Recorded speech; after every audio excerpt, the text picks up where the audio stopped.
তো বিজনেস আমাদের জানা দরকার নাই, কিন্তু বিজনেসের যে টোনটা কি করলে বিজনেস হয় সেটা জানতে হবে।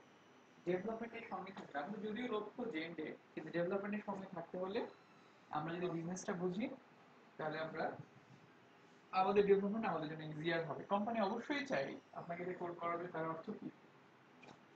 তার অর্থ হচ্ছে আপনি যেন দুটো পয়সা কোম্পানিকে নিয়ে এসে দিতে পারেন, কিংবা নিজেই যদি কখনো আপনি চিন্তা করেন যে না আমি নিজেই নিজের কোম্পানি দিব, নিজেই ইন্ডিপেন্ডেন্টলি কাজ করব, রিমোটলি কাজ করব, সেক্ষেত্রে আপনাকে বিজনেস টোনটা বুঝতে হবে।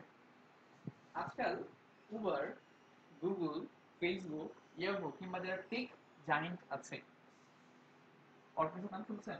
তারপরে একটা খোঁজ দেখলাম মোবাইলের মতো পাঠিয়ে আসলে তো বাংলাদেশি, হ্যাঁ মোটরসাইকেল ভালো কনসেপ্ট, অনেক ভালো কনসেপ্ট। অর্পিসের নাম শুনেছেন? হ্যাঁ কি করে অর্পিস দিয়ে? কন্টেন্ট ফ্রন্ট এন্ড ম্যানেজ করেন আপনি? ম্যানেজমেন্ট করে ব্যাকএন্ডও করে। আর কি করে? অর্পিস কি? WordPress CMS CMS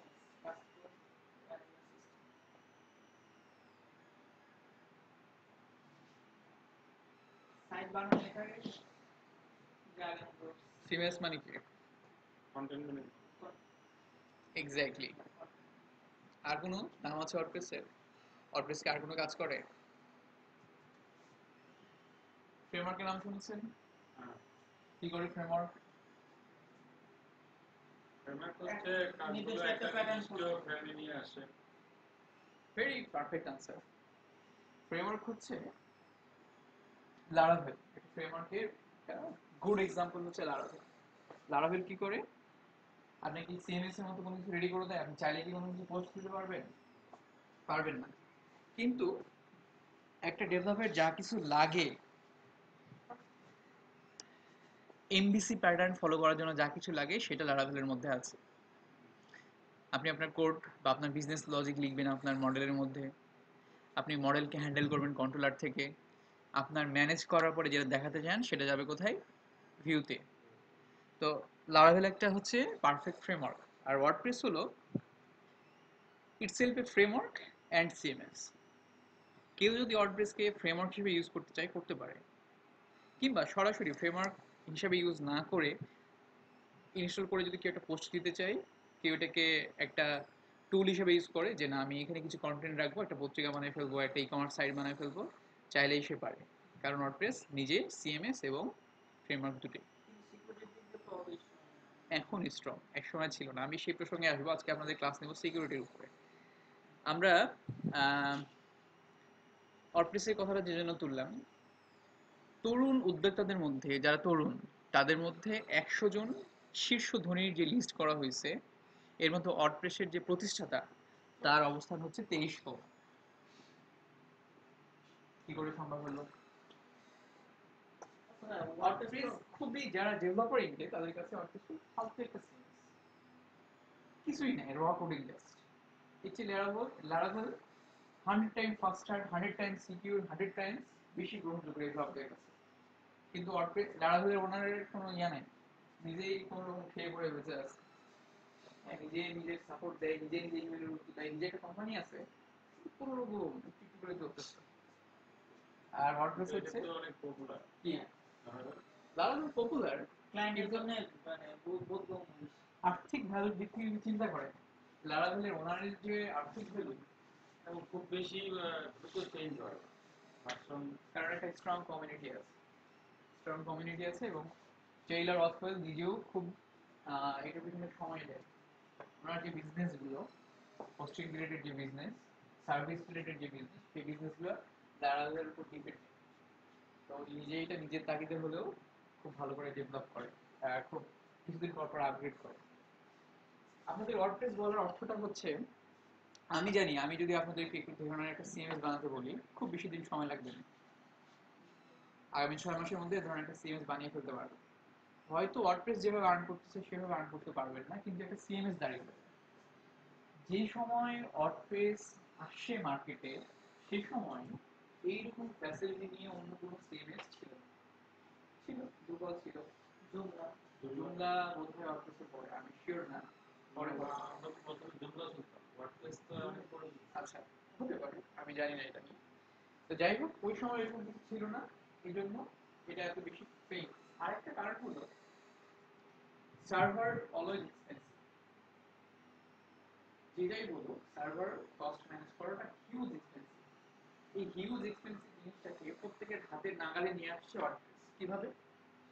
একটা সার্ভারের মধ্যে 1000 হোস্টিংও যদি থাকে কোনো সমস্যা নেই, চালাতে পারবে।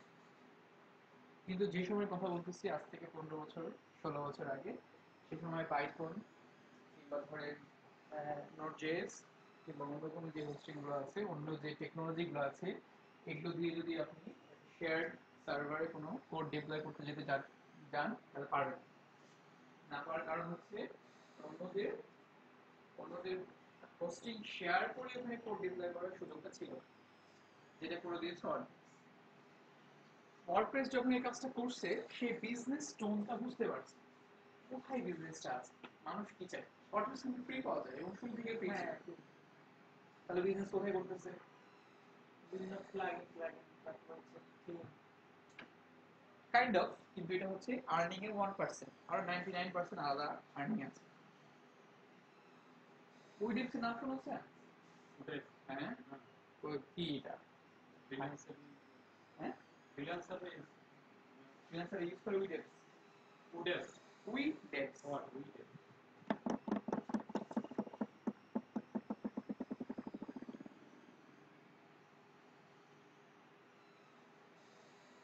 মানে একটা, উই ডিপস হচ্ছে একটা কোম্পানি, বাংলাদেশের কোম্পানির নাম। আপনার তালা ভাই যেখানে জব করতো আগে, সেই কোম্পানির নাম হচ্ছে উইডেপস। উইডেপস একটা সিস্টার কনসার্ন ছিল RX-71। এদের প্রসঙ্গ আনার কারণ হলো এদের কিছু প্লাগইন আছে, যে প্লাগইনটা বেসড অন ওয়ার্ডপ্রেস। ওয়ার্ডপ্রেস একটা সিএমএস, ওই সিএমএসটাকে ওনাদের একটা প্লাগইনস দোকান, এই প্লাগইনসটা ইনস্টল করে নিলে এটা একটা ই-কমার্স মার্কেট প্লেস হয়ে যাবে, not e-commerce shop. E-commerce shop কিন্তু না, একটা মার্কেট প্লেস হয়ে যায় এদের এই প্লাগইনটা ইনস্টল করতে।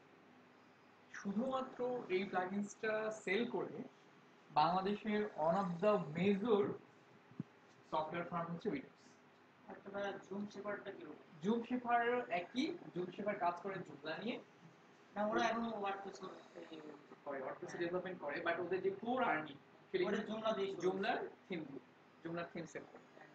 এই যে এই কথাগুলো এত কথা বলতেছি, বলার কারণ হচ্ছে বিজনেস কোনটাকে আমাদের মধ্যে ঢুকাই দেওয়ার। বিজনেসটা কোথায়?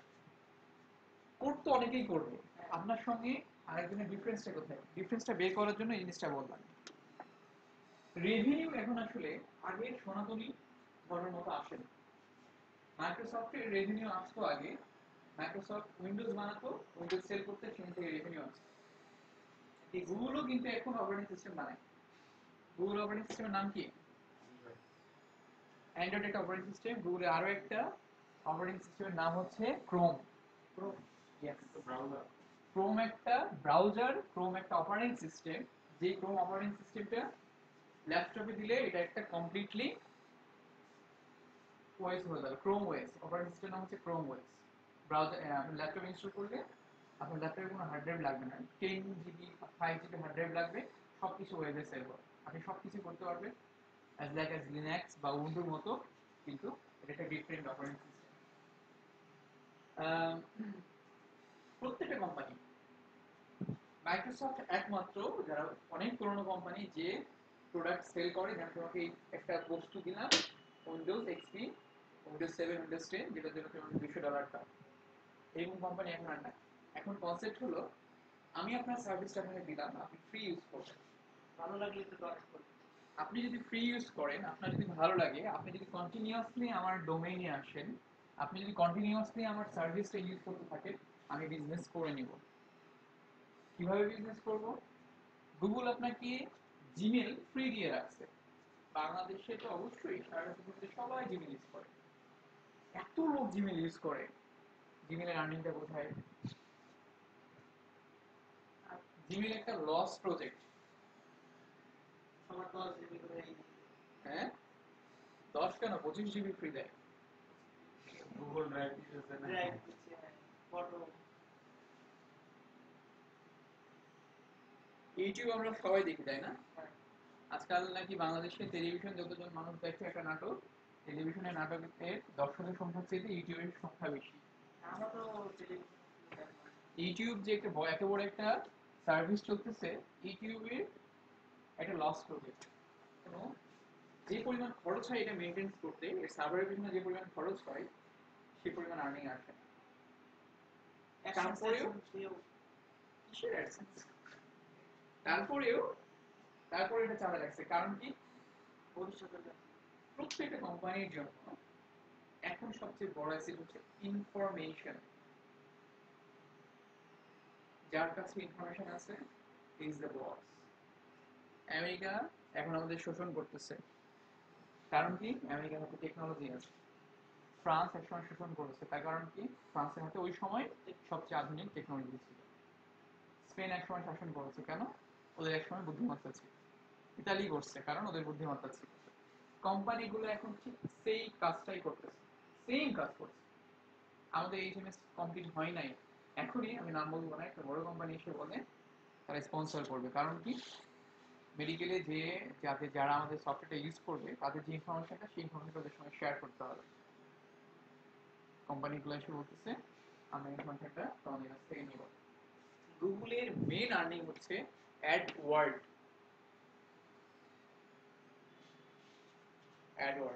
অ্যাডওয়ার্ডস.কম না দিয়ে গুগল+অ্যাডওয়ার্ডস দিলেও আসবে। সার্ভিসটা হলো আমরা যখন কেউ গুগলে লিখি, লেটস সে আপনি জানতে চাচ্ছেন লার্ন হাউ টু কোড, বাংলাদেশের দিকে ক্লায়েন্ট সার্চ দেয়, কার নাম প্রথমে আসবে? ধরে নিলাম আইবিসিএস প্রাইমিক্স কিংবা তারা ট্রেনিং। লার্ন পিএইচপি কি আসবে ইন বাংলাদেশ? আইবিসিএস প্রাইমিক্স বা এই যে তারা ট্রেনিং আসতে পারে না। এখন আমার একটা কোম্পানি আছে, আমি বললাম যে আমারটা আগের সাথে ভালোই হতো, আমি একটা স্পন্সর করলাম, গুগলটা বললাম আমি তোমাকে 5 টাকা দেবো, আমার লিঙ্কটা তুমি সবার উপরে দেখো, তারা ট্রেনিং এর উপরে দেখো, আইবিসিএস প্রাইমিক্স এর উপরে দেখো। গুগলের জন্য আমার কাছ থেকে 5 টাকা নিত। এই যে প্রসেসটা গুগল ডেভেলপ করেছে, গুগলের মেইন আর্নিং তার টোটাল রেভিনিউ শেয়ারের মোটামুটি 30-35% আসে অ্যাডওয়ার্ড থেকে।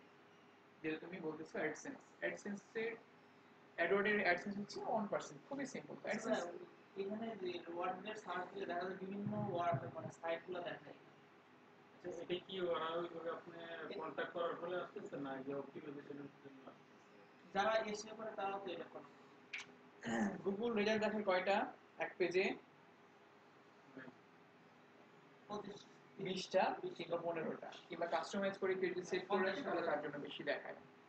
15টা রেজাল্টের মধ্যে আমি যখন বলবো যে আমারটা দেখাও, তখন গুগল করবে কি স্পন্সর, যেটা ফার্স্টের একটা কিংবা 2টা হচ্ছে অ্যাডওয়ার্ডের জন্য বরাদ্দ। এডি লেখা থাকে হলুদ কালারে, ওইটাই নাকি? Exactly, Edward. তার মানে কি প্রথম যে 2টা লিঙ্ক, সেই 2টা লিঙ্ক হচ্ছে স্পন্সর, আমি টাকা দিচ্ছি বলে আসতেছে। আপনি যেটা বলতেছেন যে এসইও করলেন, গুগল যেভাবে চাই ওইভাবে কন্টেন্ট আপনি রেডি করলেন। কন্টেন্ট রেডি করলে এই যে 4জন আছে এর মধ্যে কম্পিটিশন হবে, যার কন্টেন্ট সবচেয়ে ভালো তারটা আসবে 1 নাম্বার। মানে আপনার অ্যাডওয়ার্ডের জন্য রিজার্ভ রেখে টপে তারপরে সে বাকি। হ্যাঁ, অ্যাডওয়ার্ডের জন্য টপে, অ্যাডওয়ার্ডের জন্য নিচে, অ্যাডওয়ার্ডের জন্য ডান দিকে। টোটাল যদি আমার এতটুকু হয় ওয়েব পেজ, তাহলে এই অংশটুকু, এই অংশটুকু, এই অংশটুকু সম্ভবত 30% হচ্ছে এসইওর জন্য বরাদ্দ, বাকি অংশটুকু হচ্ছে স্পন্সর যারা করবে তাদের জন্য বরাদ্দ। ঠিক একইভাবে ইউটিউব আর্ন করতেছে থেকে আজকাল যখন নাটক টাটক দেখি, কোনো ওই যে অ্যাডগুলো দেখায় ভিডিও থামিয়ে দিয়ে অ্যাড দেখায়, তাই না? শুরু হয়েছে মাত্র, শুরুতে অ্যাড দেখায় আবার মাঝেও দেখায়। আগে কিন্তু দেখাতো না, আজ থেকে 2-3 বছর আগে ভিডিওর মাঝখানে অ্যাড দেখাতো না, এখন দেখাচ্ছে। মানে কি অ্যাড দেখানো শুরু করছে। এতদিন ধরে ইউটিউবের বয়স কত হলো? 13-14 বছর হয়ে গেছে। 13-14 বছর ধরে তারা কন্টেন্ট দিচ্ছে, আপনাকে আমাকে লোভ দেখায় কি করছে, আমরা নিজেরাই কন্টেন্ট দিচ্ছি। ওই বলছে যে অ্যাডসেন্স এর জন্য অ্যাপ্লাই করবেন বলছে। হ্যাঁ, কত কিছু বলছে, বলার পরে কন্টেন্ট দিচ্ছে। গুগল কিন্তু সাধু না, ভাবেন না যে গুগল যা কিছু করে সব ভালো, আমাদের ভালোর জন্য করে। কন্টেন্ট রেডি করছে, কন্টেন্ট রেডি করার পর এতদিন পরে এসে এরা বিজনেসে নামছে, যেটা এখন শুরু করে। ইউটিউবের জন্য যে সার্ভার লাগে, আপনারা যদি দেখেন, দেখছেন গুগল সার্ভার, ডেটা সেন্টার দেখছেন? ওই স্টুডেন্টের মতো কয়েকটা স্টেডিয়াম কি করা হয়? না যেগুলো দেখছি এর আগে দেখলাম যে বিশাল বিশাল স্টেডিয়াম। গুগলের এক একটা ডেটা সেন্টার হচ্ছে মিনিমাম 4টা স্টেডিয়ামের সমান জায়গা।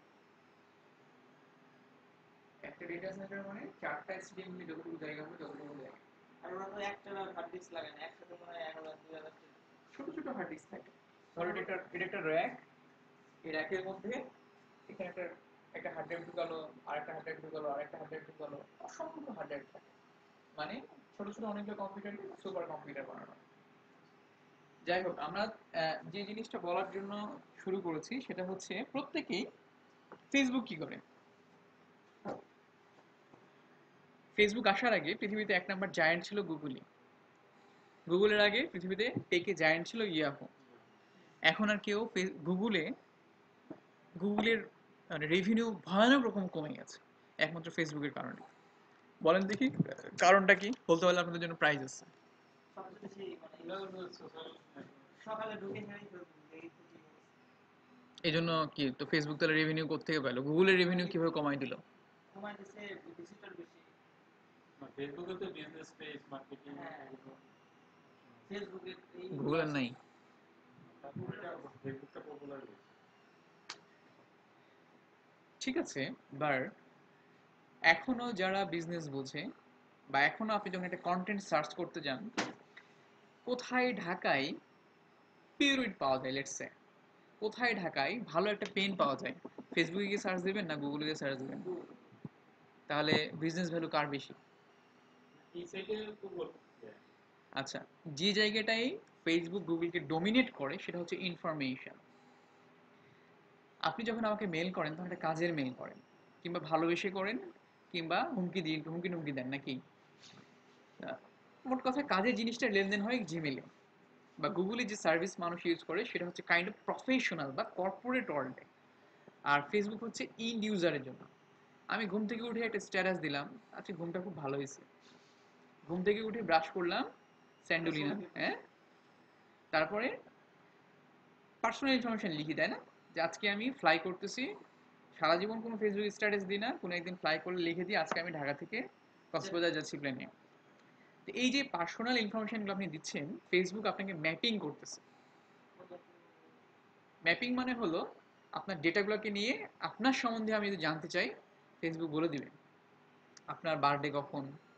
যদিও অনেকগুলোই ফেক, বাট 30% 40% তো রিয়েল, 100% ডাটার মধ্যে। সার্চিং টপ করার সিস্টেম আছে। হ্যাঁ, কেউ যদি চায় যে না আমার তুমি সার্চিং অফ করবা কিন্তু ফেসবুক নিজে তো জানে যে তুমি কি। ও বুঝছি, ফেসবুক থেকে যদি কেউ এক্স্যাক্টলি, একটা মানুষ সম্বন্ধে, একটা কর্পোরেট ওয়ার্ল্ড সম্বন্ধে ফেসবুক খুব ভালো করে জানে। গুগল যেরকম এরকম করে মানে অ্যাড দেয় যে কেউ যখন লার্নিং কি করবো, স্পন্সরের লিঙ্ক দেখাবে, এটা গুগল যেরকম করে, ফেসবুকে গুগল সেই কাজটাই করে। যদি কখনো নিজস্ব পেজকে প্রমোট করার জন্য, নিজস্ব সার্ভিসকে প্রমোট করার জন্য আপনারা ফেসবুকে যান, যে এটা অ্যাড দেওয়ার চেষ্টা করেন, তখন ফেসবুক আপনাকে বলবে তুমি যে এটা অ্যাড দিবা, লার্ন হাউ টু কোড বা কোথায় পিএইচপি শিখবো, এটা কাদের জন্য, কোন কাস্টমারদের জন্য? ঢাকায় যারা বসবাস করে সবার জন্য, নাকি যারা ধানমন্ডিতে বসবাস করে তাদের জন্য, বয়স 1 থেকে 15 বছরের মধ্যে, নাকি 15 থেকে 25 বছরের মধ্যে, কোন প্রফেশনের জন্য? এই অ্যাডটা এমন ভাবে টার্গেট করে দেয়া যায় যার কাজে লাগবে তাকেই শুধু, সেই শুধু পাবে।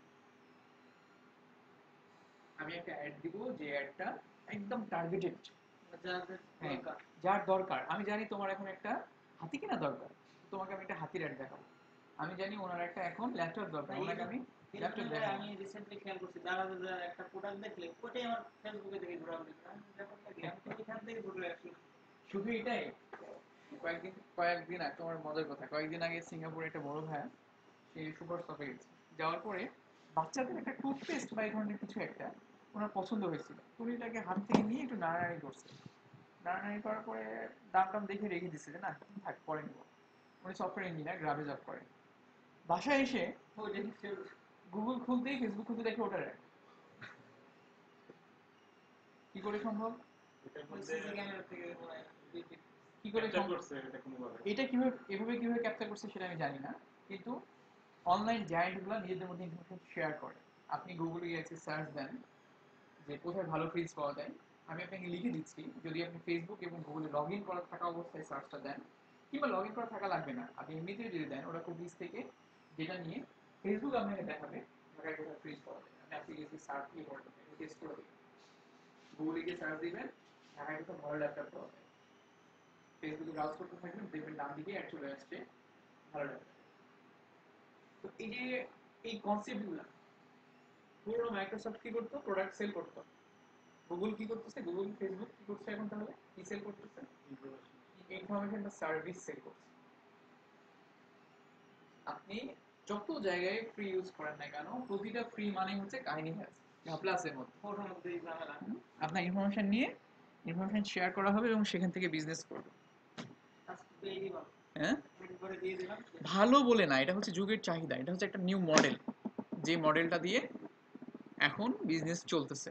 যেমন দেখা যায় ওই আমি 2013-তে মনে হয় ক্লাস ওরা কিন্তু ফ্রি, কিন্তু রেভিনিউ কিন্তু অনেক আগাই গেছে। ফ্রি দিয়েছে ওরা মানে অ্যাডিক্টেড করে পরে দেখা যাচ্ছে রেভিনিউ রেভিনিউ কোত্থেকে আসে? আমি কখনো ক্লাস অফ ক্লাইন খেলি নাই, রেভিনিউ আসে কোত্থেকে? রেভিনিউ আসে হচ্ছে ওই জেমস কেনে, মানে অনেকে ক্রেজি হয়ে যায়, ওর আমার রাজ্য বন্ধ করে দিয়ে গেল। মানে বড় লোকের টাকা আছে, আমাদের তো নাই। এখন এই জেমস কেনে 1000 রিয়েল টাকা দিয়ে কিনতে হয়। Real dollar. এই কথাটা তোমার কাছে শোনার জন্য তোমাকে কোশ্চেনটা করছি। এই যে আমাদের কি করা হয়, ইমোশনাল করে ফেলা হচ্ছে, আবেগী করে ফেলা হচ্ছে, আমাদের একটা সার্ভিস দিয়ে অ্যাডিক্টেড করে ফেলা হচ্ছে, তারপরে প্রয়োজন হলে আমরা কিনতেছি। আমার অনেক ফ্রেন্ড আছে যারা কার্ড খেলে, হ্যাঁ, সারাদিন বসে বসে কার্ড খেলে, মানে অনলাইনে অন্যের সঙ্গে কম্পিটিশনের ওখানেও তো কম্পিটিশনের ডলার সঙ্গে। দিয়ে হ্যাঁ হ্যাঁ, ওখানেও কেনা যায় আর কি, এখানেও কেনা যায়, এখানে আবার আয়োজনের সঙ্গে শেয়ার করে অনেক কিছু। এই জিনিসগুলো আসলে আমরা যত বেশি জানবো, আমাদের টুলটা আসলে কি, আমাদের যে ল্যাঙ্গুয়েজ শেখানো হচ্ছে, যে ইন্ডিয়া আমাদেরকে এত কষ্ট করে পিএইচপি শেখাচ্ছে, তার আসল উদ্দেশ্য কি? দুটো উদ্দেশ্য, একটা হচ্ছে পৃথিবীটাকে একটা বেটার প্লেস বানানো, যাতে ঝামেলা টামেলা কম হয়, দুর্নীতি কম কম হয়। আর একটা উদ্দেশ্য হচ্ছে সবাই যেন নিজের পায়ে দাঁড়াতে পারে, সবাই যেন বুঝতে পারে। এটা প্রোগ্রামার কিন্তু একটা অসাধারণ চর্চা, প্রোগ্রামিং একটা অসাধারণ চর্চা। আমি প্রথম দিন বলেছিলাম কিনা আপনাদেরকে মনে আছে কিনা, একটা সাধারণ মানুষ এবং আমাদের মধ্যে ডিফারেন্স হচ্ছে আমি যেদিকে তাকাবো, যদি মনে করি যে ওখানে ওই তাকানোটার স্ক্যান করা দরকার, আমি স্ক্যান করবো। যেমন এখানে একটা পর্দা আছে, তাই না? এই পর্দায় কোনো ভাঁজ টাজ নাই। আমাকে যখন ড্রয়িং করতে দেওয়া হয়, তাহলে সাধারণ মানুষ কি করবে? মোটামুটি একটা ড্রয়িং করবে, বা হয়তো অনেক ভালো করে ড্রয়িং করবে। কিন্তু একজন প্রোগ্রামারকে যদি ওইটাকে তুলে দিতে বলা হয়, তখন সে কি করবে? পর্দায় কোথায় ভাঁজ আছে, কোথায় ভাঁজ নাই, কোথায় কয়টা স্ট্রাইপ আছে, কোন জায়গাটা এটা হ্যান্ডেল বার আছে, সবগুলো সে দেখবে, কমপ্লিট ইনফরমেশন সে নিবে। তো প্রোগ্রামার হওয়ার জন্য, ডেভেলপার হওয়ার জন্য কিন্তু আসলে কমপ্লিট ইনফরমেশন দরকার। আর একটা জিনিস আমরা অনেক সময় ভুল করি, সেটা হচ্ছে আমাদের স্পেসিফিক ডোমেনে নলেজ থাকে না। যারা কম্পিউটার সায়েন্সে পড়াশোনা করে তারা জানে কীভাবে কোড করতে হয়, তারা কম্পিউটারটাকে বোঝে, কিন্তু আসলে এই প্রত্যেকটা ইঞ্জিনিয়ারিং বিজনেসকে হেল্প করার জন্য, কিন্তু এটা আমরা মানতে চাই না। বাংলাদেশে প্রোগ্রামার মানে মনে করে, বা ইঞ্জিনিয়ার মানে মনে করে এ তো বিজনেসে পড়াশোনা করছে, এই আবার কি, তাই না? নেগলেক্ট করার মতো মুভমেন্টগুলো আছে। এক্স্যাক্টলি, প্রত্যেকটা বিজনেসকে প্রমোট করার জন্য, বিজনেসকে হেল্প করার জন্যই কিন্তু প্রোগ্রামিং কিন্তু তার মানে না যে প্রোগ্রামিং করলে একটা সুবিধা হবে, সেটা হচ্ছে যে বিয়ের বাজারে আপনার দাম বাড়বে। আসলে সুবিধা নেই। আপনি বিজনেস যদি করতে পারেন, বিজনেসের সঙ্গে প্রোগ্রামিংটা হচ্ছে হেল্প করে। এইভাবে চিন্তা করতে করতে হয়তো কোনো এক সময় আপনি পেয়ে যাবেন যে না, আমি আমার মতো করে কোডও করবো, আমি যে আইডিয়াটা পাইছি সেই আইডিয়াটা বাস্তবে রূপ দিব। কি হবে, আপনি নিজে একটা বিজনেসম্যান হয়ে যাবেন। আছে না যে আপনার বিজনেস করতে হলে আগে সোসাইটির প্রবলেমটা আইডেন্টিফাই করতে হবে, ওইটাকে ক্যাপিটালাইজ করতে হবে। মানে বিজনেস থেকে আচ্ছা, এক্স্যাক্টলি, ঠিকই ধরেছেন। আসলে মানে আর্নিং করার দিকে না ছুটে আমরা যদি সমস্যাগুলোর দিকে তাকাই, ঢাকায় কি সমস্যা আছে, আমার বাসায় কি সমস্যা আছে, আমার গ্রামে কি সমস্যা আছে, সমাজে এখন কোন সমস্যাটা প্রকট, এই সমস্যার সমাধান করতে গিয়েই কিন্তু ভালো একটা প্রোডাক্ট দাঁড়িয়ে যাবে। যেমন আমি অনেক ফিল করতাম ঢাকায় সিএনজিওয়ালারা আমাদের নিতে চায় না, যেতেও চায় না, আর ভাড়া তো বেশি দিতেই হয়। ভাড়া 500 টাকা দেওয়া যায়, বেশি সমস্যা নেই, কিন্তু সেটা যদি লিগাল ভাবে ভালো লাগে না। মিটারে 500 টাকা উঠছে, আমি 500 টাকায় দিব। মিটারে উঠছে 20 টাকা, আমি দিব 30 টাকা, তখন গায়ে লাগে। এটা একটা সমাধান দরকার ছিল, যে সমাধানটা ওবার অনেক আগে বাইরে করছে। বাংলাদেশে রিসেন্টলি আসে। পাঠাবো সার্ভিস আমি ইউজ করি নাই, কিন্তু আমার ভাই গেছিল গত, বললো যে ভালোই তো, আচ্ছা, মানে কিসের দিয়ে ফুটপাতের দিয়ে চলে যায়। আমরা বিজনেস সম্বন্ধে শুনলাম, এখন একটা সিকিউরিটি সম্বন্ধে শুনি। আমার অনেক আগে ওয়ার্ডপ্রেসে নিজস্ব একটা ব্লগিং ছিল। ওয়ার্ডপ্রেস এখনো ব্লগিং এর জন্য পৃথিবীর সেরা। এদের বিজনেসটা হচ্ছে, এদের যে টুলটা সেটা ফ্রি ডাউনলোড করতে দেয়, আবার wordpress.org একটা অর্গানাইজেশন, সেখান থেকে ডাউনলোড করতে দেয়। wordpress.com কিন্তু একটা কোম্পানির প্রোডাক্টের নাম, অটোমেটিক হচ্ছে কোম্পানির নাম, অটোমেটিক। সেই কোম্পানির নিজস্ব বিজনেস যেটা সেটা হচ্ছে wordpress.com। এরা মেইনলি সেল করে হচ্ছে সার্ভিস। ওয়ার্ডপ্রেস আপনাকে ইনস্টল করে দিবে, তারপরে ওয়ার্ডপ্রেস রিলেটেড যত প্রবলেম এটার সমাধান করে দিবে। আবার এই ওয়ার্ডপ্রেসটা আপনি চাইলে ওদের ওখানে হোস্ট করতে পারবেন। একটা হোস্টিং এর দাম মিনিমাম ধরে নিচ্ছি শেয়ার হোস্টিং $20 থেকে $25, তাই না, পার ইয়ার। ওয়ার্ডপ্রেস একটা নিজস্ব ডোমেন দিবে আপনাকে, লেটস সে sajidul.com, এবং এটা ওদের ওখানে হোস্ট করতে দিবে। এর বিনিময়ে নিবে মাত্র $15।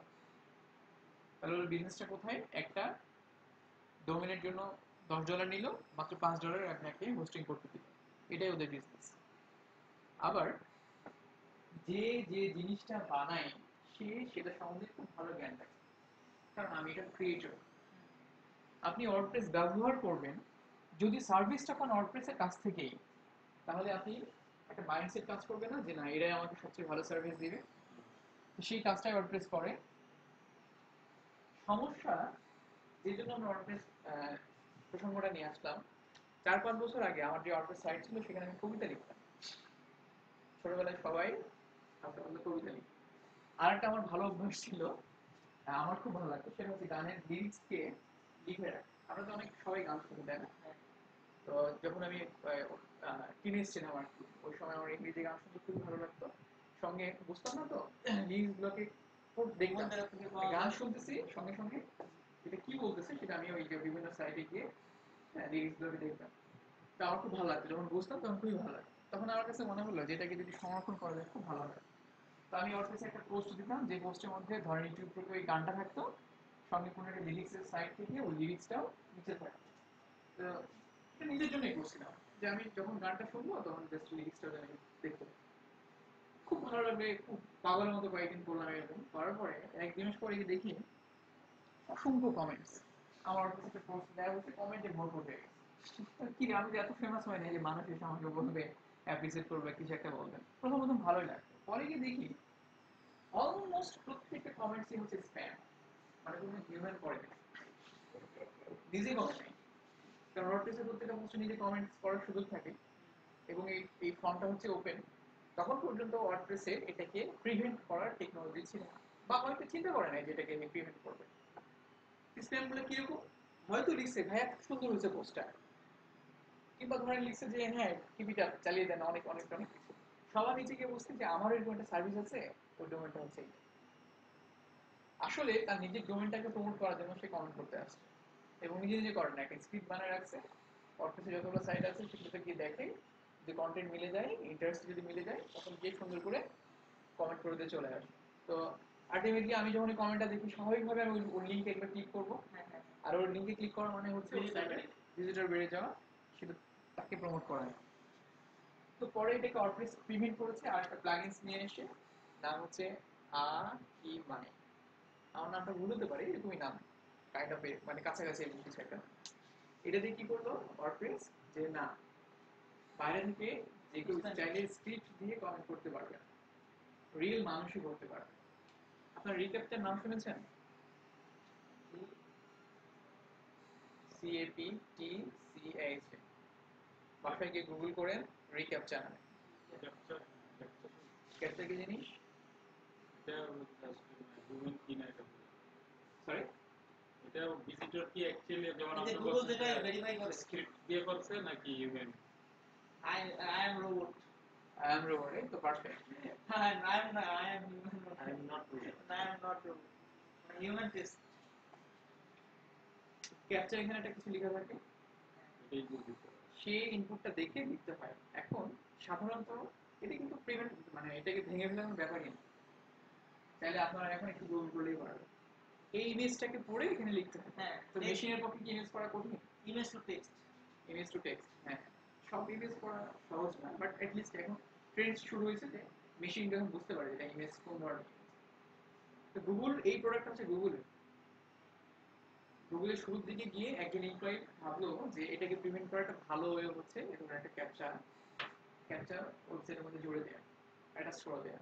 তো গুগলের এমপ্লয়ি ফার্স্ট এ ধরনের একটা ইয়া নিয়ে আসে, তাদের এটা নিজেদের জন্য ব্যবহার করার জন্য একটা প্রোডাক্ট নিয়ে চলে আসে। এই প্রোডাক্ট এখন পর্যন্ত ফ্রি। গুগলের রিক্যাপচা কে যদি নিজের সাইটে ইউজ করতে চায় কনসেপ্ট আপনারা নিজেরাও বানাতে পারেন, বাট কে যদি নিজেরা ওই সার্ভিসটা ইউজ করতে চায় এটা এখন পর্যন্ত ফ্রি।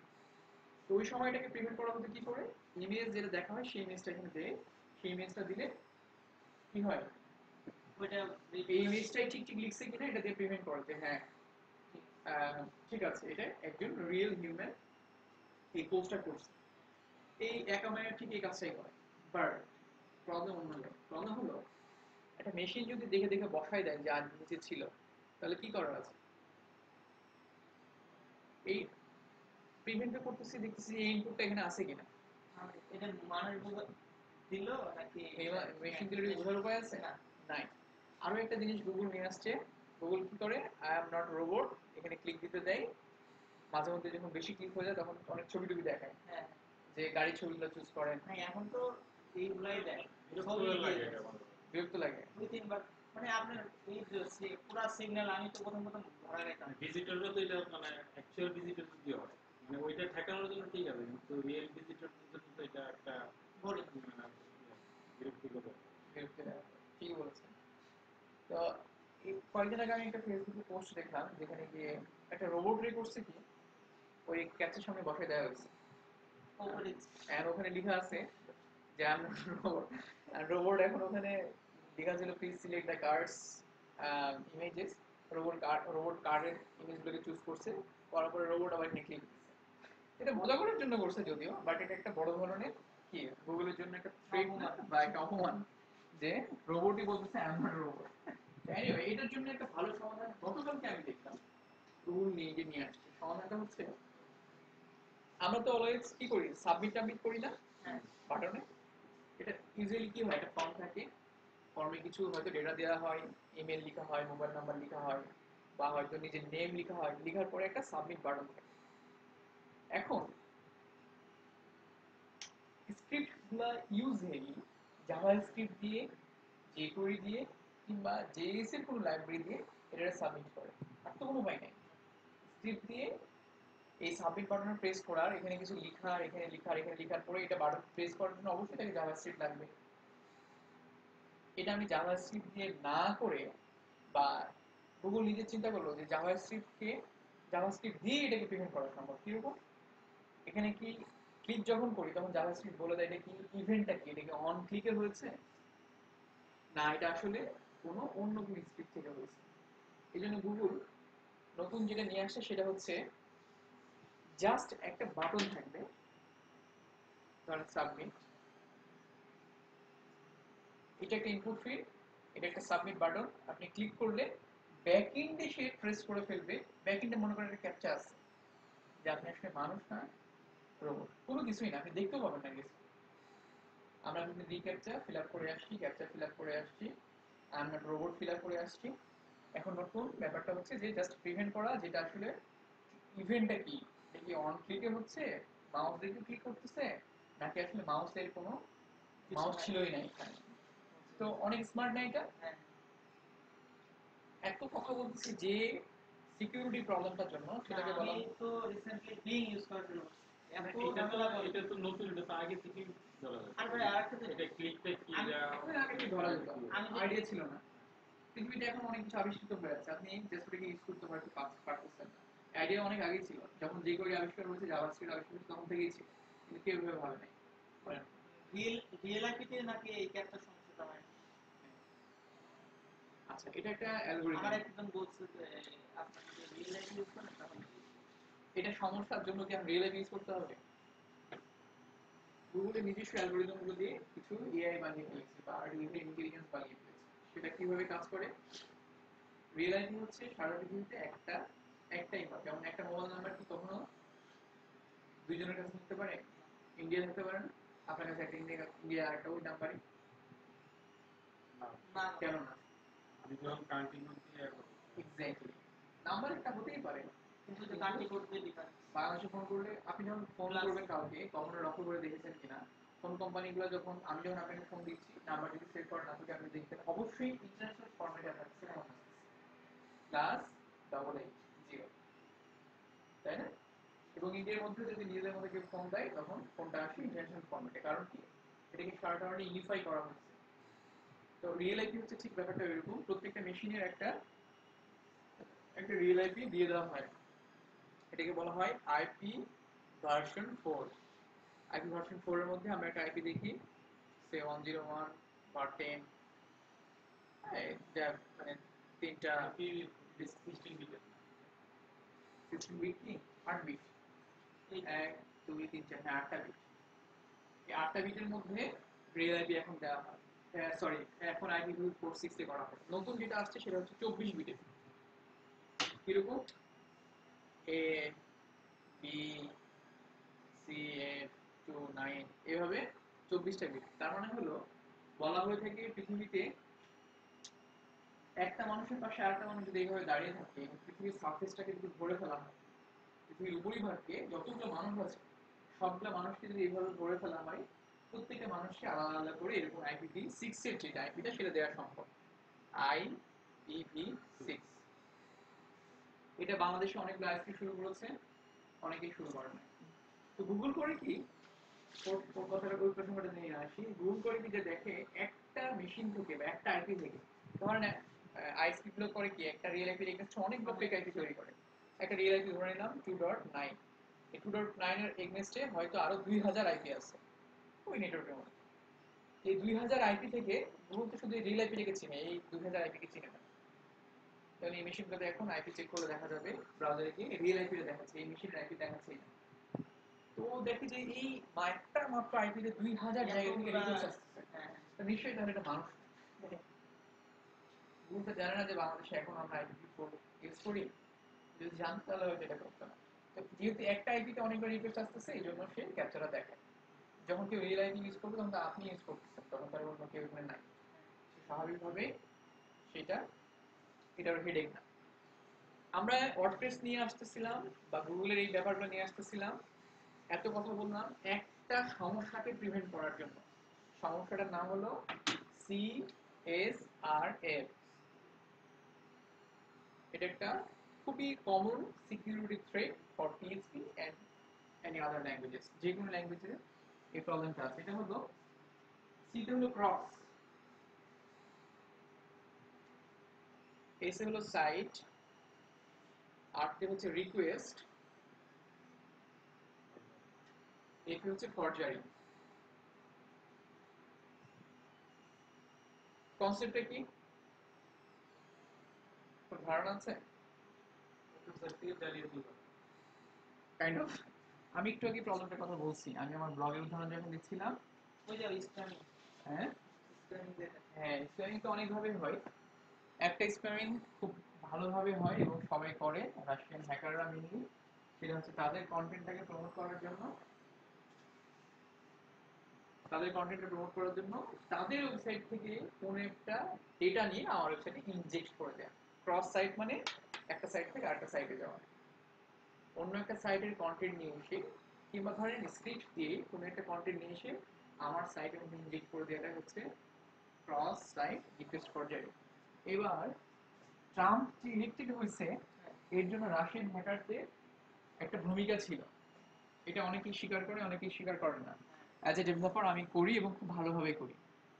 উদাহরণটা দিই, আমি আপনাকে একটা নিউজ দিব, এই নিউজের থেকে ইম্প্যাক্ট আছে কিনা। আমি বলবো যে আজকে শেখ হাসিনাকে দেখলাম সে তার বাচ্চা কাচ্চাদের সঙ্গে খালি পায়ে ঘাসের উপর হাঁটতেছে। আপনি শেখ হাসিনা বিরোধী হলেও একটা সফট কর্মার জন্ম নিল। নিউজ ইন্ডাস্ট্রিটা সারা পৃথিবীতে ড্রিভেন বাই সাম জায়ান্টস, কিছু মহল দ্বারা নিউজ ইন্ডাস্ট্রিটা পরিচালিত। নিউজ ফেক না রিয়েল এটা আপনার আমার জাজ করার ক্ষমতা আছে? আর এই অর্ডার তো নাই। একটা ভিডিও দেখা দিলাম আপনার যে অমুক একটা বাজে কাজে ইনভলভ, আর একটা ভিডিও দেখা দিলাম যে অমুক ভালো কাজে খুব ভালোভাবে ইনভলভ। আমরা তো জাস্টিফাই আমরা জাস্টিফাই কমন সেন্স দিয়ে হয়তো অ্যাপ্লাই করতে পারে, কিন্তু সত্য হতেও পারে, নাও পারে। ইন্ডিয়ায় 35 বছর ধরে ক্ষমতায় ছিল মুখ্যমন্ত্রী বুদ্ধদেব বসু বোধহয়, না, কলকাতায়। তো ওনার একটা ডকুমেন্টারিতে দেখলাম উনি নিজে এই 35 বছর ধরে উনি ওনার চাকরের ব্যক্তিত্ব না জুতা পরিষ্কার করেন। প্রেসিডেন্ট তো কি বলবো, উনি তো প্রেসিডেন্ট মানে রাজ্যের প্রেসিডেন্ট, সিএম ছিল, মানে কি বলে রাজ্য চিফ মিনিস্টার। চিফ মিনিস্টার ছিল, এক্স্যাক্টলি চিফ মিনিস্টার ছিল। তো ওনার জন্য তো এই সার্ভিসটা ডিজার্ভ করেন, হ্যাঁ, উনি ডিজার্ভ করে। খুব ভালোভাবে ডিজার্ভ করে। তো ওনাকে যখন মিডিয়া থেকে এসে বলা হলো যে স্যার আপনি যে কাজটা করেন আমরা এটা প্রচার করতে চাই, ওনার একটা আত্মজীবনীমূলক একটা ডকুমেন্টারি তৈরি করছিল, সেটার মধ্যে টিভি প্রডিউসার আব্দুল কালাম যে প্রেসিডেন্ট ছিল ইন্ডিয়ার, ওনার সম্পর্কে অনেক দিন আগে একটা অনেক সময় একটা বই বই আছে বাংলাদেশের বঙ্গবন্ধু হয়েছে। ওনাকে তো আমরা বাইরে থেকে অনেকে মনে করতাম যে উনি নাস্তিক বা ধরনের আগে, পরে বোঝা গেল না উনি আসলেই ধার্মিক। আসলে ধার্মিক এবং প্র্যাকটিসিং মুসলিম ছিল। তো যেটা বলতেছিলাম যে এই মুখ্যমন্ত্রী উনি ওনার জুতা নিজে পরিষ্কার করতো, টিভি প্রডিউসার দেখাতে চেয়েছিল না যে আপনার এই কাজটা আমরা দেখাবো, উনি নিষেধ করছিল। বলছিল যে পৃথিবীতে দুই ধরনের লোক আছে, এক ধরনের লোক বলবে এটাকে শো অফ করানো হয়েছে, আমাকে দেখানো হয়েছে, বা আমি পাবলিকের সিম্প্যাথি নিতে চাইছি যে আমি নিজের কাজ নিজে করি। আর আরেকজন লোক হয়তো বিশ্বাস করি, আমি কোনো দলে এই বিতর্কে যেতে চাই না, এটা এটা আমার একান্ত ব্যক্তিগত ব্যাপার, আমি এটা প্রকাশ করবো। বাট প্রকাশ করলে দুইটা শ্রেণী তো তৈরি হলো, তাই না? এপিজে আব্দুল কালাম এখন মারা গেছে বলে আপনি এখন খুব সহজে বিশ্বাস করছেন। আপনি আমি নিজেও ওর জীবন্ত অবস্থায় উনি যখন প্রেসিডেন্ট ছিল সেই সময় যদি কেউ দেখানো হতো সন্দেহ জাগবে আসলে কি সত্য। সেখানে যে ভ্যান গাড়ির মধ্যে উঠছে খুবই ভালো কথা, ভালো লাগছে, কিন্তু ওনার সুযোগ তো আছে, তাই না, যে আপনি গাড়িতে উঠে মুভ করবে, অবশ্যই অ্যাপ্রিসিয়েট করার মতো একটা ব্যাপার, বাট এই কিন্তু ম্যানিপুলেট করার অনেক সুযোগ আছে। তো movie industry, sorry news industry হচ্ছে ভয়ানক রকমের ম্যানিপুলেশন, ভয়ানক রকম।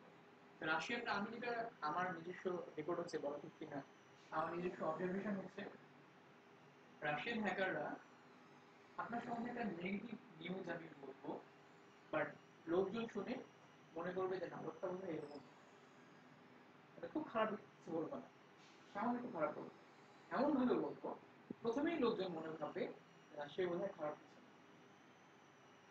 তো ট্রাম্প সম্বন্ধে ঠিক এই কাজটা করা হয়েছে, ব্যাপকভাবে করা হয়েছে, শুধু করা হয়নি, ব্যাপকভাবে করা হয়েছে। মানে এই ইলেকশনের আগে অনেক সাইডে হ্যাকিংও হয়েছে। আমি ধরেন কোনো একটা ম্যাশেবল বা কোনো একটা নিউজ সাইট তারা একটা নিউজ প্রকাশ করতে গেছে, কিন্তু দেখা যাচ্ছে নিউজের কন্টেন্ট যা ছিল মোটামুটি তাই, কিছু কিছু জায়গায় চেঞ্জ, এটা জানি এবং এটা করেই, কিন্তু পাবলিশ করার পরে দেখবে যে আমরা তো এটা লিখে এক্স্যাক্টলি।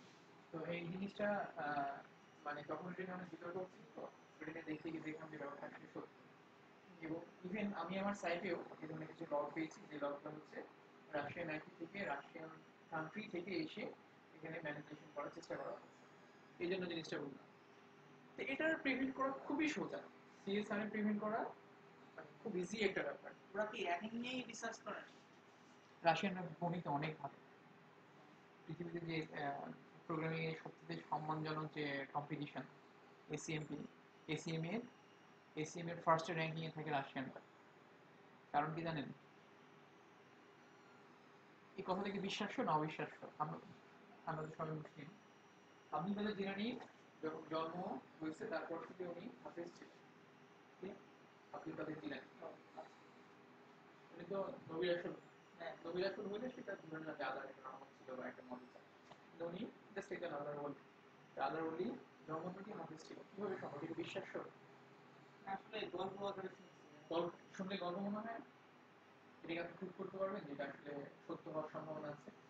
না, এটা ওই সাইন্টিফিক কোনো প্রুফ না, এটা হচ্ছে আপনার বিশ্বাস করে নিতে হবে।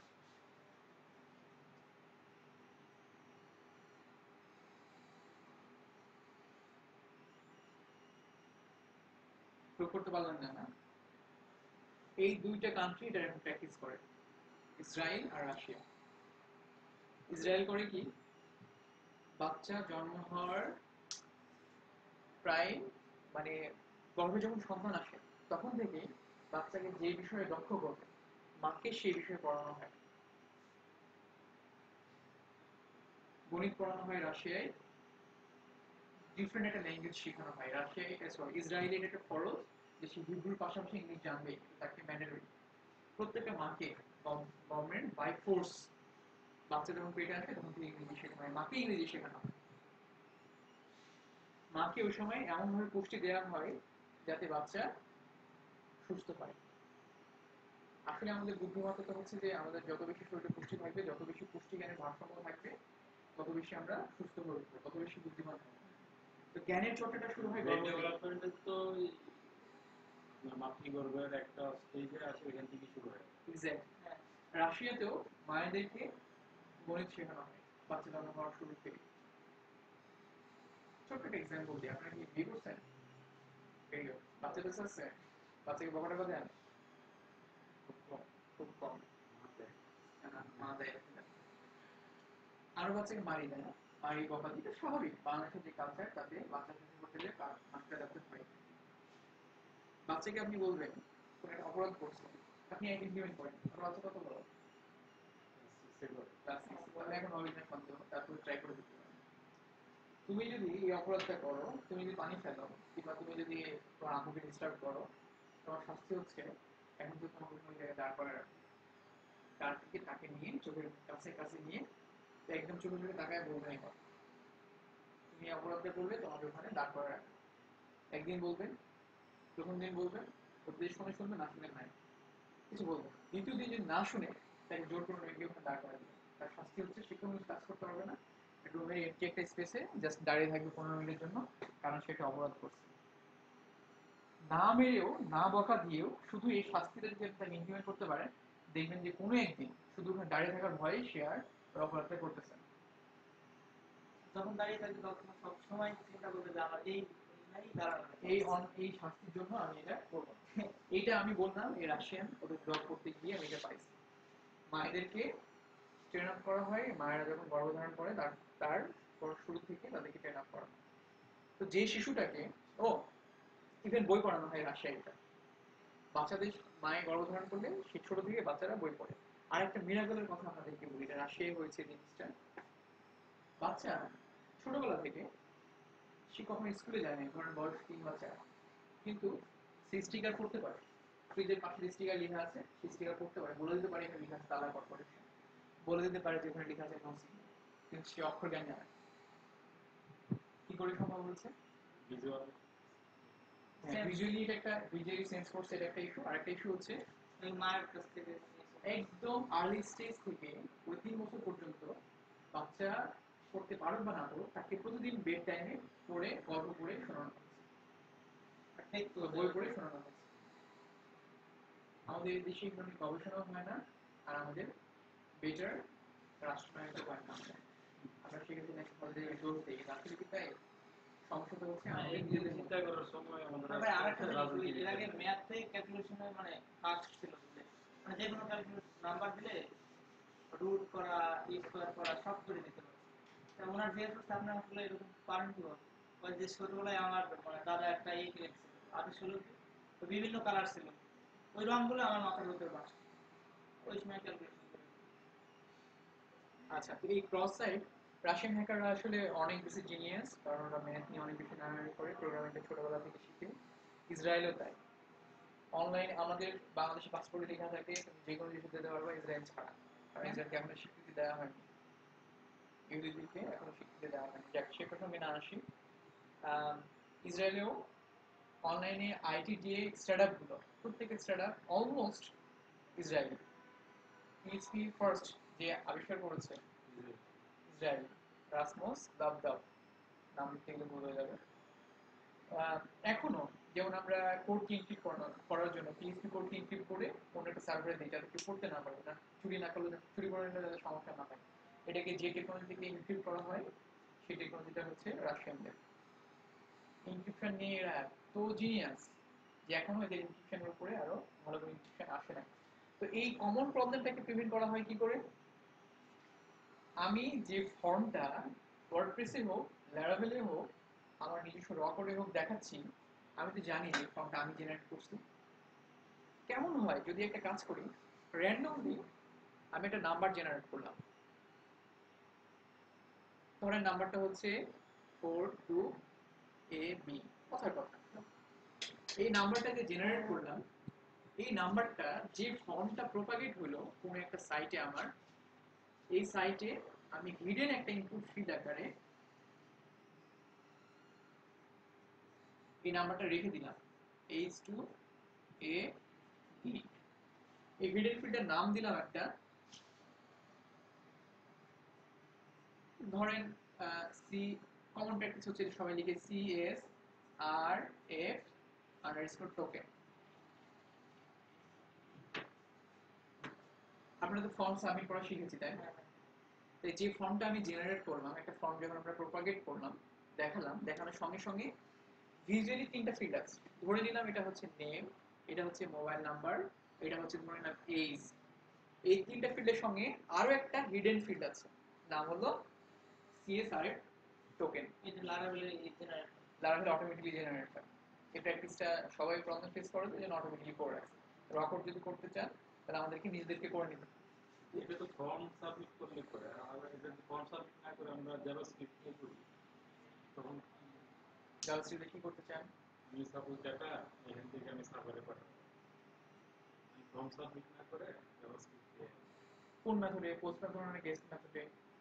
যে অ্যাজাক্স ইউজ করে অ্যাজাক্সের মেথড অবশ্যই গেট ইয়া পোস্ট দুটোই হতে পারে, গেটও হতে পারে, পোস্টও হতে পারে। প্রিভিউ কিভাবে করবেন সেটা হচ্ছে আপনার নিজস্ব আর্কিটেক্ট।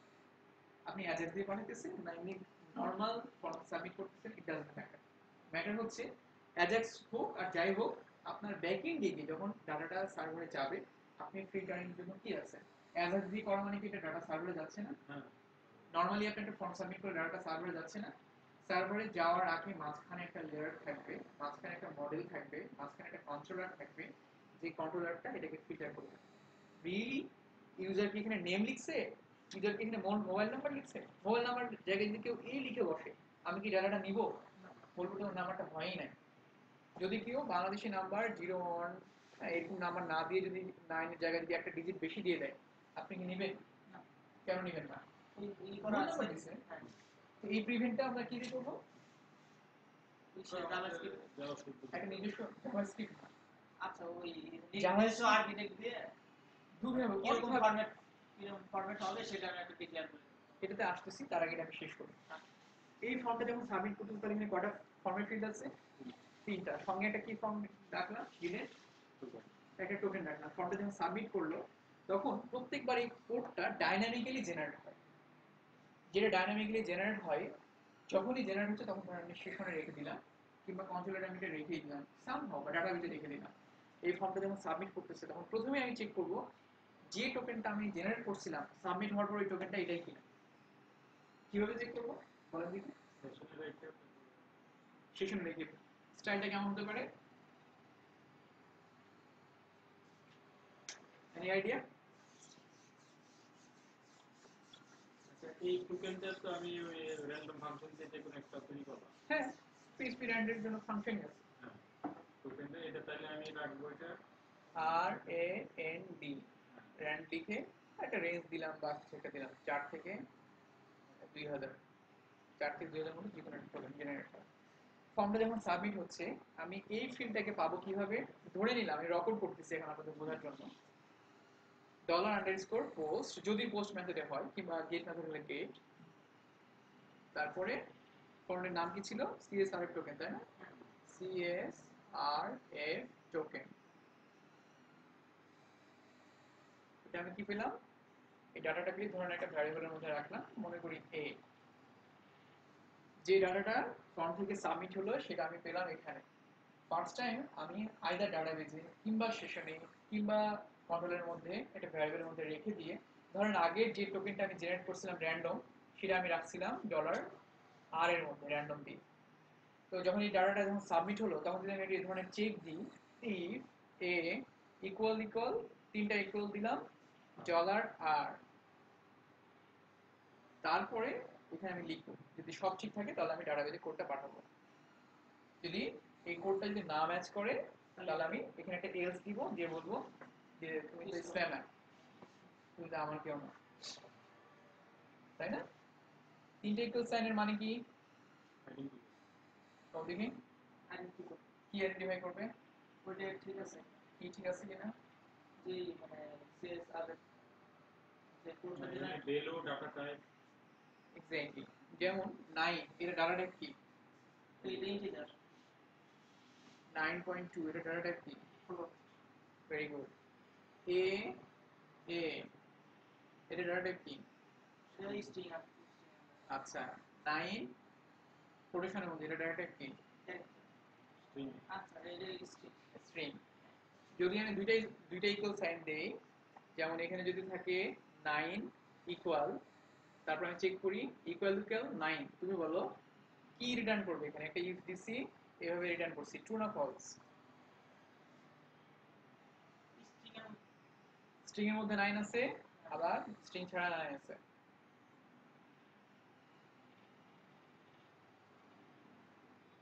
ফলস কেন? না না স্ট্রিং এর মধ্যে তো ব্রেক শুধু যে দেয়াই যায় তাই না?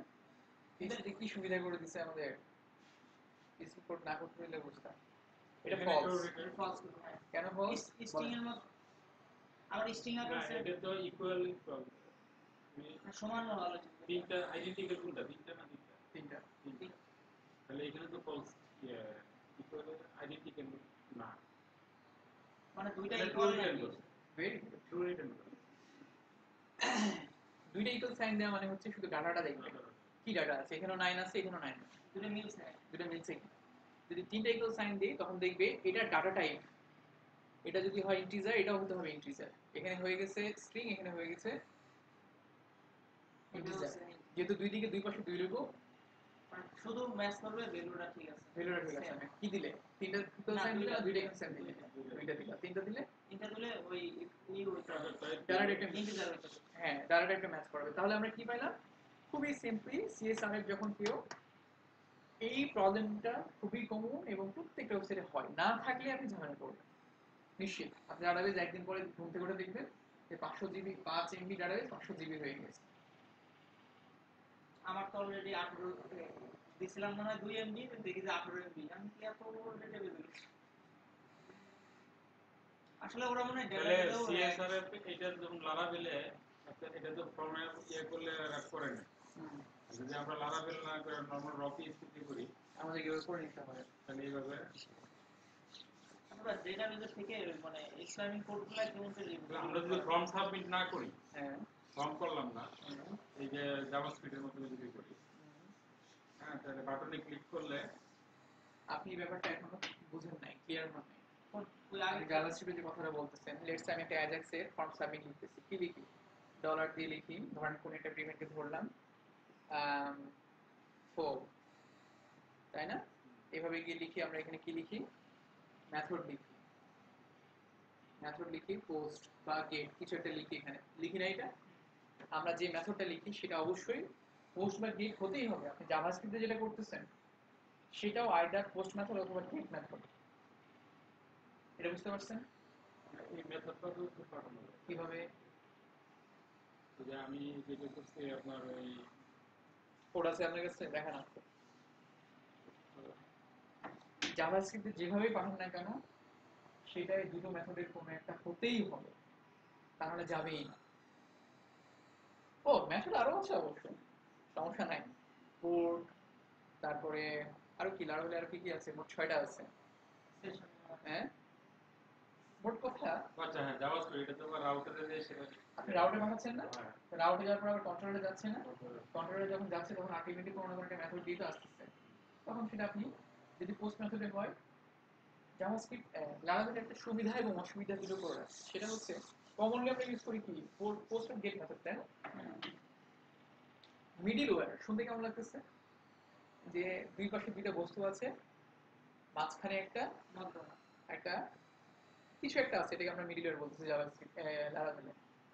এটা হলো ফর্ম, এটা হলো কন্ট্রোলার। ফর্ম যখন কন্ট্রোলারে সাবমিট হয়, মাঝখানে এই মিডলওয়্যারের এই টেস্টটা পাস করে আসতে হয়। যদি এখানে কেউ পাস করে তাহলে এখানে আসতে পারবে, নাহলে যেতে পারবে না। এখানে যদি আটকায় দেয় তাহলে আবার ফর্ম থেকে নিয়ে এসে এখান থেকে এখানে পাঠিয়ে দিবে। এই মিডলওয়্যারের মধ্যে আমরা যে সিএসআরএফ এর যে কাজটা করি সেটা, হ্যাঁ এই যে কাজটা করি সেটাকে প্রিভেন্ট করার জন্য মিডলওয়্যারে করছে কি সে আপনাকে প্রিভেন্ট করতে হয় না। আপনি কন্ট্রোলারে কখন চেক করেন যে এখানে যে কোডটা তৈরি হচ্ছে সেটা আসলে এখানে যেমন ভাই যে ফরমেশন লারাবেলে যেমন আপনার ইয়ে দিয়ে সেটা টোকেনস ইয়ার সেকেন্ড প্যাকেট দিয়ে করে আমি ওই ফর্ম ইউজ করি সেকেন্ড ব্র্যাকেট আবার কি? অথবা ওই সিএসআর টোকেনের যে ফর্ম লারাবেলে ফর্ম না, যদি না, ইউজ করে আগে আসেন এটার নাম কি, এই ব্র্যাকেটের নাম কি? Curly brace exactly second bracket বলবেন না, বিপদে পড়ে যাবেন। এই ব্র্যাকেটের নাম কি? Square bracket. এটা হচ্ছে এটা হলো স্কোয়ার, এটা হচ্ছে কার্লি ব্রেস, আর এটা হচ্ছে প্যারেনথেসিস। আমি যখন অঙ্ক করছি তখন সেকেন্ড ব্র্যাকেট বলছি ঠিক আছে। এখন প্রোগ্রামিং এখন এটা অবশ্যই না বলো তো সারা জীবন বলে রাখা যায়, কিন্তু একটা জিনিস সিস্টেম তো শেখা উচিত তাই না? তা না হলে কোনো এক সময় কি ধরা খাবো। Curly brace, square, square bracket, parenthesis. কি বলতেছিলেন বল? ইয়েতে যখন ফর্মে হ্যাঁ। যখন এই যে সিএসআর টোকেন একটা তৈরি হয় হুম, যদি আমি এই লারাবেলে ফর্ম ইউজ না করি হুম, নর্মাল এইচটিএমএল কোড লিখে হ্যাঁ, ওইখানে জাভাস্ক্রিপ্টের মাধ্যমে পাঠাইতেছি ওই জাভাস্ক্রিপ্ট আবার ওই অ্যাজাক্সের রাউটার ইউজ করতেছে হ্যাঁ। গেট মেথড এখানে আমি সিএসআর কোথাও আমি লিখলাম না কোথাও টোকেন কিছু ইউজ করলাম তো ওইখানে কি ইন্টারনেটে সেই কাজটা করে না হ্যাঁ, অবশ্যই অবশ্যই। এমনি নর্মালি ফর্ম ইউজ করলে যেমন একটা টোকেন তৈরি হয় ফর্মটাই আপনি ফর্ম কিভাবে করেন, ফর্ম প্রোপাগেট করেন কিভাবে তারা বলে? ফর্মে আপনারা একটা ভেন্ডর ইনস্টল করে নিয়ে যেমন এইভাবে লিখুন তাই না, ফর্ম ইনপুট। হ্যাঁ হ্যাঁ আমি এটা করলাম না আমি নর্মাল এইচটিএমএল ফর্ম যদি নর্মাল এটা না হয়ে এভাবে না লিখে যদি আপনি নর্মাল একটা ফর্ম লিখেন FORM ফর্ম ট্যাগ দেন, তখন অবশ্যই এখানে একটা ফিল্ড থাকতে হবে, নাম হবে CSRF আন্ডারস্কোর টোকেন প্যারেনথেসিস দিয়ে একটা ফাংশন হতে হবে। এটা একটা ডবল কার্লি ব্রেসের মধ্যে থাকতে হবে। আচ্ছা এটা যদি আমি না দিই নর্মালি আমি শুধু এইচটিএমএল ইউজ করলাম এরপরে সেটা আমি বাকি কাজ ওইভাবে জাভাস্ক্রিপ্ট রাউটার ইউজ করলাম তখন কি আমার এই কাজটা হবে সিএসআর ওকে, আপনি যখন এটা পোস্ট করতেছেন তখন মেথডটা জাভাস্ক্রিপ্ট দিয়ে করতেছেন, মেথডের নাম গেট গেট মেথডটা হবে। গেট হ্যাঁ গেট মেথডে ইকুইভ্যালেন্সটা নাই। যদি কেউ গেট মেথডে পাঠায়, কারণ কোনো জায়গায় তো আমাদের কিছু কিছু জিনিসকে অ্যাকসেপ্ট করতে হবে, করার ক্ষমতা থাকতে হবে। পোস্ট মেথডে এই জিনিসটাকে প্রিভেন্ট করা আছে, কিন্তু গেট মেথডে নাই। আপনি যদি চান নিজেরা গেট মেথডের মধ্যে করে দিতে পারেন, কিন্তু আননেসেসারি। হ্যাঁ, যেমন এটা ইয়ে করার পরে জাভাস্ক্রিপ্ট আমি অ্যাজাক্সের যে ইয়াটা ওইটা দিয়ে সেটা ডাটাগুলো আমি করছি কি একটা ইয়েতে স্টার দিয়ে সেটা একসাথে স্টার করে দেবো পরে আবার এক্সক্লুড করে আলাদা করছি যদি আপনার পোস্ট মেথড হয় তাহলে অটোমেটিকলি করে নেয় লারাভেল নিজে।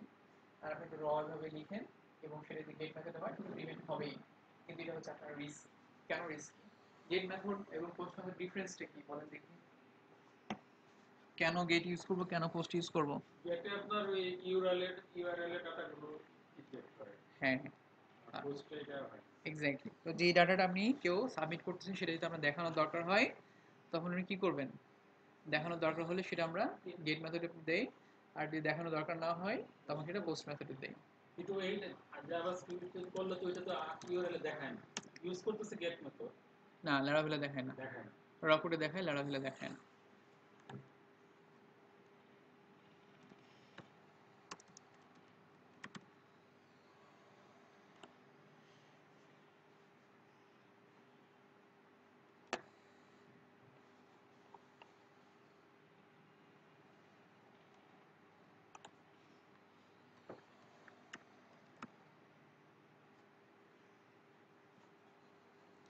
ফ্রেমওয়ার্কের সুবিধা হচ্ছে এটাই, ফ্রেমওয়ার্কগুলো কমন যেসব সমস্যা, এই সমস্যাগুলোকে ওরা প্রিভেন্ট করেই রাখছে। যেই প্রবলেমগুলো হয় সেই প্রবলেমগুলো ওরা করে রাখছে। আমাদের একটা বিলিং সফটওয়্যার আছে আইএসপির জন্য, মোটামুটি 4-5 বছর ধরে চলতেছে সফটওয়্যারটা, আমাদেরই বানানো। আমাদের সেই শুরুর দিকে কোড করা, স্বাভাবিকভাবে কোডগুলো অত স্ট্যান্ডার্ড না। গত 3 বছর ধরে কোনো কমপ্লেন নাই এই সফটওয়্যারটা নিয়ে। প্রায় ঢাকায় 400-র উপর কোম্পানি আমাদের সফটওয়্যারটা ইউজ করতেছে। গতকালকে একটা প্রবলেম পেলাম, যে প্রবলেমটা এতদিন ছিল না। কালকে পেলাম কিভাবে? এটা আসলে কোডের প্রবলেম না, কনসেপ্টের প্রবলেম, আর্কিটেক্টের প্রবলেম। একটা কাস্টমারকে যখন ডিসেবল করে দেওয়া হয় মাইক্রোটিক থেকে তার ইনফরমেশনগুলো সব ডিলিট করে দেওয়া হয়। আবার ডিসেবল করলে সে রিমুভ হয়ে যায় না, আমাদের সফটওয়্যারে থাকে। পরে এসে কেউ যখন তাকে এনাবল করবে তার ইনফরমেশনগুলো যেন পাওয়া যায় যে কাস্টমারটা কোন সময় আমার এখানে ছিল। আমরা যখন আবার তাকে এনাবল করতেছি তখন আহ, তার আগের যে ইনফরমেশনগুলো ছিল আমাদের সফটওয়্যারে সেটা নিয়ে ম্যাকরোডিকে দিয়ে দিচ্ছি। এটা দিতে গিয়ে দেখা গেল তার যে বিলিং ইনফরমেশনগুলো আছে সেটা তো নতুন করে যখন আবার দেওয়া হয় তখন সব শূন্য শূন্য করে তৈরি করা হয়, কারণ এতদিন ধরে নিচ্ছে 2 বছর পরে আসছে তার বিলগুলো সব শূন্য শূন্য হয়ে গেছে। এখন কোনো একটা কোম্পানি করছে কি 2 দিন আগে এসে তাকে কালেকশন দিছে, যে তার কাছ থেকে যে পাওনাগুলো ছিল সেটা কালেকশন নিছে, নেয়ার পরে বিল তৈরি করছে। তাহলে নেয়ার পরে যখন বিল তৈরি করলো কি সমস্যা হলো, আগে কালেকশন নিচ্ছে 500 টাকা, তার পরের দিন এসে বিল তৈরি করছে, বিল তৈরি করার সময় তো সবকিছু শূন্য হয়ে গেছে, তার কালেকশনটা নাই। তো এটা একটা আর্কিটেক্টই ভুল। এই আর্কিটেক্টটা আমরা সে 3 বছর পরে এসে পেলাম, এই সিনারিও আগে হয়ও নাই আমরা পাইও নাই। তো এটা একটা ডেভেলপমেন্টে যখন যাব তখন এটার কি হবে, কিভাবে তৈরি হবে, এটার আর্কিটেক্টটা কি, সেই জিনিসটা থাকা খুবই জরুরি। এখানে আসলে বেটা ভার্সনগুলো ইউজ করা ঠিক না। অনেক মানুষ ইউজ করে যে আপনি ইউজ করার কথা বলতেছেন কেন? আপনি তো ডেভেলপার, আপনি তো তৈরি করবেন। আপনি আপনার বেটা ভার্সন কাউকে ইউজ করতে দিবেন না কি কি প্রবলেম আছে জানার জন্য? না, আমি বলতেছি যে যেমন মনে করেন এই যে উবুন্টু লং টার্ম যেটা ওইটা নতুন যেটা বাড়াইছে সেটা ইউজ করে দেখা গেলো অনেকেই ফেস করলো প্রবলেম, যেটা আমি না করি। আচ্ছা, প্রত্যেকটা সফটওয়্যার ফার্ম তাদের তাদের সফটওয়্যারগুলো, ইভেন ফেসবুক জিমেলও নতুন একটা ফিচার নিয়ে আসলে সেই ফিচারটা কিছু লোককে ইউজ করতে দেওয়া হয় না। সবাই ফিচারটা উন্মুক্ত করার আগে টেস্টেড কিছু মানুষকে, সিলেক্টেড কিছু মানুষকে, ধরে নিন 1000 জন মানুষকে এটাকে দেওয়া হয় টেস্ট করার জন্য। ওরা যদি বলে যে না এটা ঠিক আছে, ওদের কাছে যদি কোনো প্রবলেম না পায়, দেন এটা পাবলিক ডোমেনে আসে, তার একদিন পর্যন্ত এটাকে টেস্ট করা হয়। আচ্ছা, আরও একটা কমন সিকিউরিটি থ্রেড হচ্ছে সেশন হাইজ্যাকিং। আমরা সেশন সম্বন্ধে শিখেছি না? সেশন পড়ানোই হয় না আপনাদেরকে? বানানো হচ্ছে বলতে একবার মনে হয় এগুলো না, এমনি আলাদা সেশনের মধ্যে আর কারেন্ট এইগুলো ডাটা, সেশন কুকি এগুলো টাচ করা। হ্যাঁ সেশন গ্রুপে আচ্ছা যাক, এটা মানে আহ, খুবই সহজ একটা ব্যাপার। প্রোগ্রামিং কিন্তু টুলগুলো শেখা সহজ।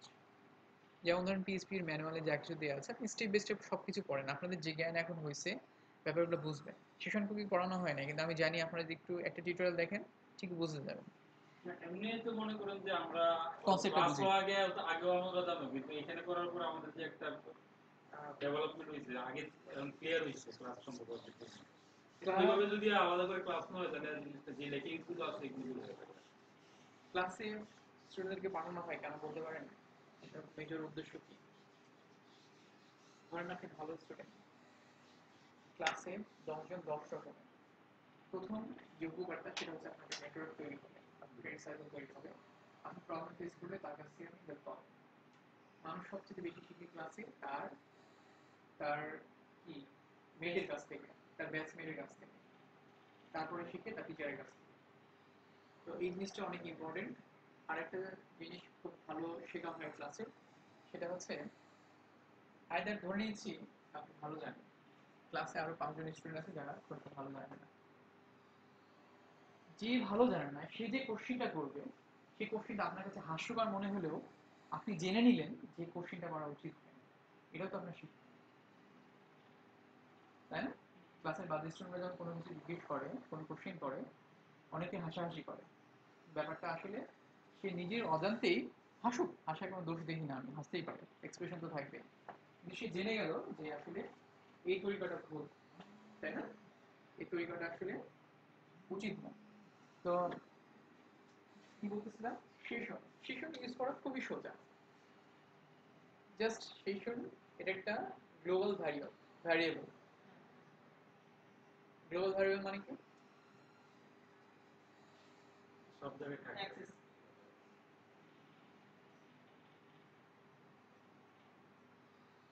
পোস্ট সেশন এগুলো হচ্ছে গ্লোবাল ভ্যারিয়েবল, যেটা পিএইচপি বিল্ডিং ভ্যারিয়েবল। আপনি চাইলে এগুলো লিখতে পারবেন। সেশনও এটা তো লারাভেলে লিখে, পিএইচপি লিখে এইভাবে এস ই ডবল এস তারপর দিয়ে এটার নাম দেওয়া হয়, যেমন ধরে নিলাম নেম। তো এই গ্লোবাল ভ্যারিয়েবল গুলো পিএইচপিতে বিল্ডিং। আমরা চাইলেও নিজে একটা ভ্যারিয়েবলের নাম এভাবে সেশন দিতে পারবো। তো সিম্পলি সেশন, একটা সেশন মানে কি, একটা ডাটা আমি কিছুক্ষণের জন্য রাখবো। যেমন কেউ যখন লগ ইন করে, লগ ইন করার পরে কি কি রাখা হয়, ধরে নিচ্ছি তার নেম, তার ইউজার নেম, তার ইমেল এবং তার পাসওয়ার্ড। কোথায় রাখা হয় এটা? আমরা সেশনে রাখি, যাতে যতক্ষণ পর্যন্ত তার ডাটাটা আমি পাবো ততক্ষণ পর্যন্ত তাকে বলবো যে তুমি লগ ইন, তাই না? তো কিভাবে রাখা হয়? সিম্পলি জাস্ট সেশন ভ্যালুটা ডিক্লেয়ার করে তার একটা নাম দিয়ে এখানে একটা ভ্যালু রেখে দিলাম, সাজিয়ে দিলাম। কি হলো তাহলে? কোনো এক সময় যদি আমি এই ভ্যারিয়েবলটা অ্যাক্সেস করি, জাস্ট ইকো দিয়ে যদি এটা দিই, তাহলে আমি কি পাবো? সাজিয়ে দিলাম। খুবই সিম্পল একটা ব্যাপার। এটাকে সিস্টেমেটিক ওয়েতে আরো সুন্দর লেখা আছে, লারাভেলে এটাকে সিস্টেমেটিক ওয়েতে করা আরো সুন্দর হয়ে আছে। সেশনটাকে ইউজ করার জন্য ইনিশিয়ালি আমরা কি করি, র পিএইচপিতে সেশন আন্ডারস্কোর স্টার্ট, এটা করা মানে একটা সেশন জাস্ট কি হলো, ইনিশিয়ালাইজ হলো। আমি এটার এই লাইনের পরে এই কোডটা লিখতে পারবো, এই কোডটা লেখার আগে, এটা ইনিশিয়ালাইজের আগে কোনো একটা ভ্যারিয়েবল ডিক্লেয়ার করতে পারবো না।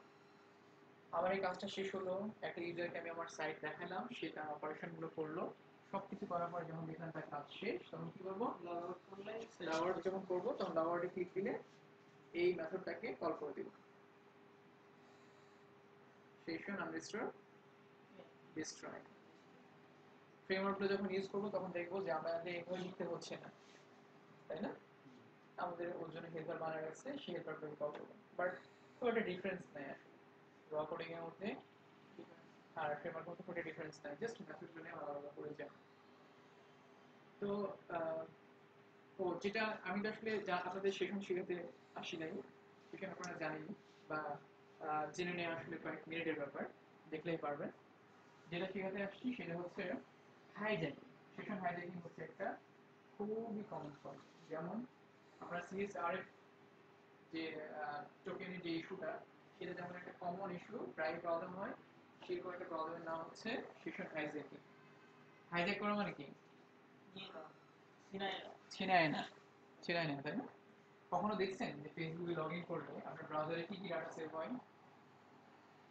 ব্রাউজারের মধ্যে ইউজারনেম পাসওয়ার্ড আচ্ছা, আমি বলে হ্যাঁ সেভ করার কথা বলে। দেখেন, আমরা পিএইচপির ম্যানুয়ালে আছি, তাই না? আমি যদি ইন্সপেক্ট করি এলিমেন্টটা,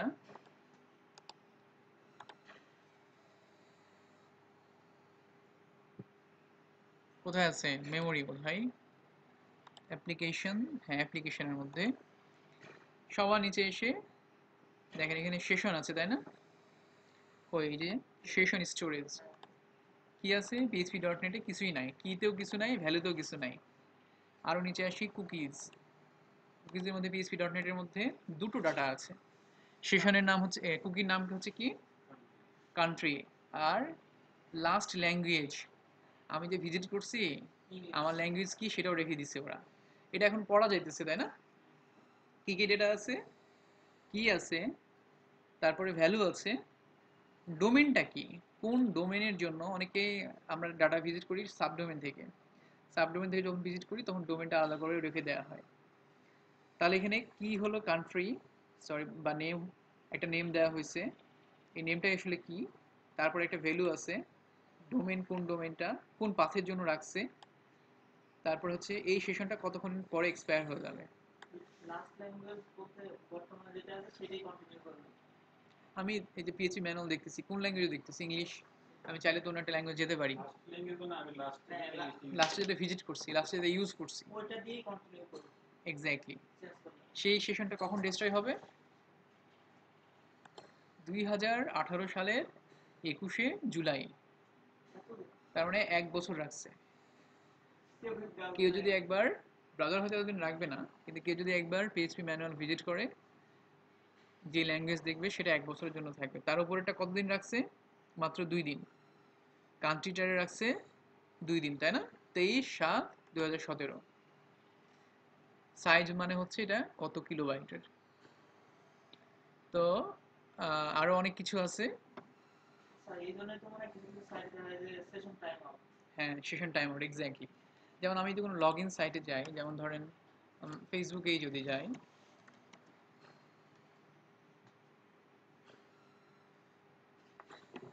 আমি লগ ইন করতেছি এখানে, ঠিক আছে? লগ ইন করার আগে কি সেশন আছে সেটা দেখে নিই।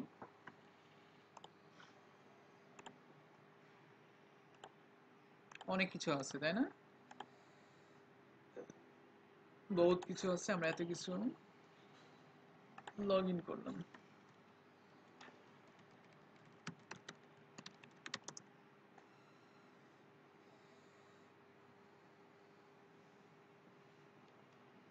ঠিক লগ ইন করার পরপরই কি আসতেছে নিচে দেখি, সেশনের সংখ্যা বেড়ে গেছে। আচ্ছা, যে জন্য আমি ফেসবুকে লগ ইন করলাম সেটা হচ্ছে আমি আপনাদেরকে দেখাতে চাই সেশন ডিলিট হয়ে গেলে ব্রাউজার কি করবে। একটা ব্রাউজার আমাকে আমার স্পেসিফাইড কন্টেন্টগুলো দেখাচ্ছে, তাই না? আমার ফেসবুক রিলেটেড কন্টেন্টগুলো দেখাচ্ছে, আমি সেশনগুলোকে ডিলিট করে দিচ্ছি। আমি জানি না কোনটা ঠিক ওরা লগ ইনের জন্য ব্যবহার করতেছে, তারপরে চেষ্টা করি বোঝার।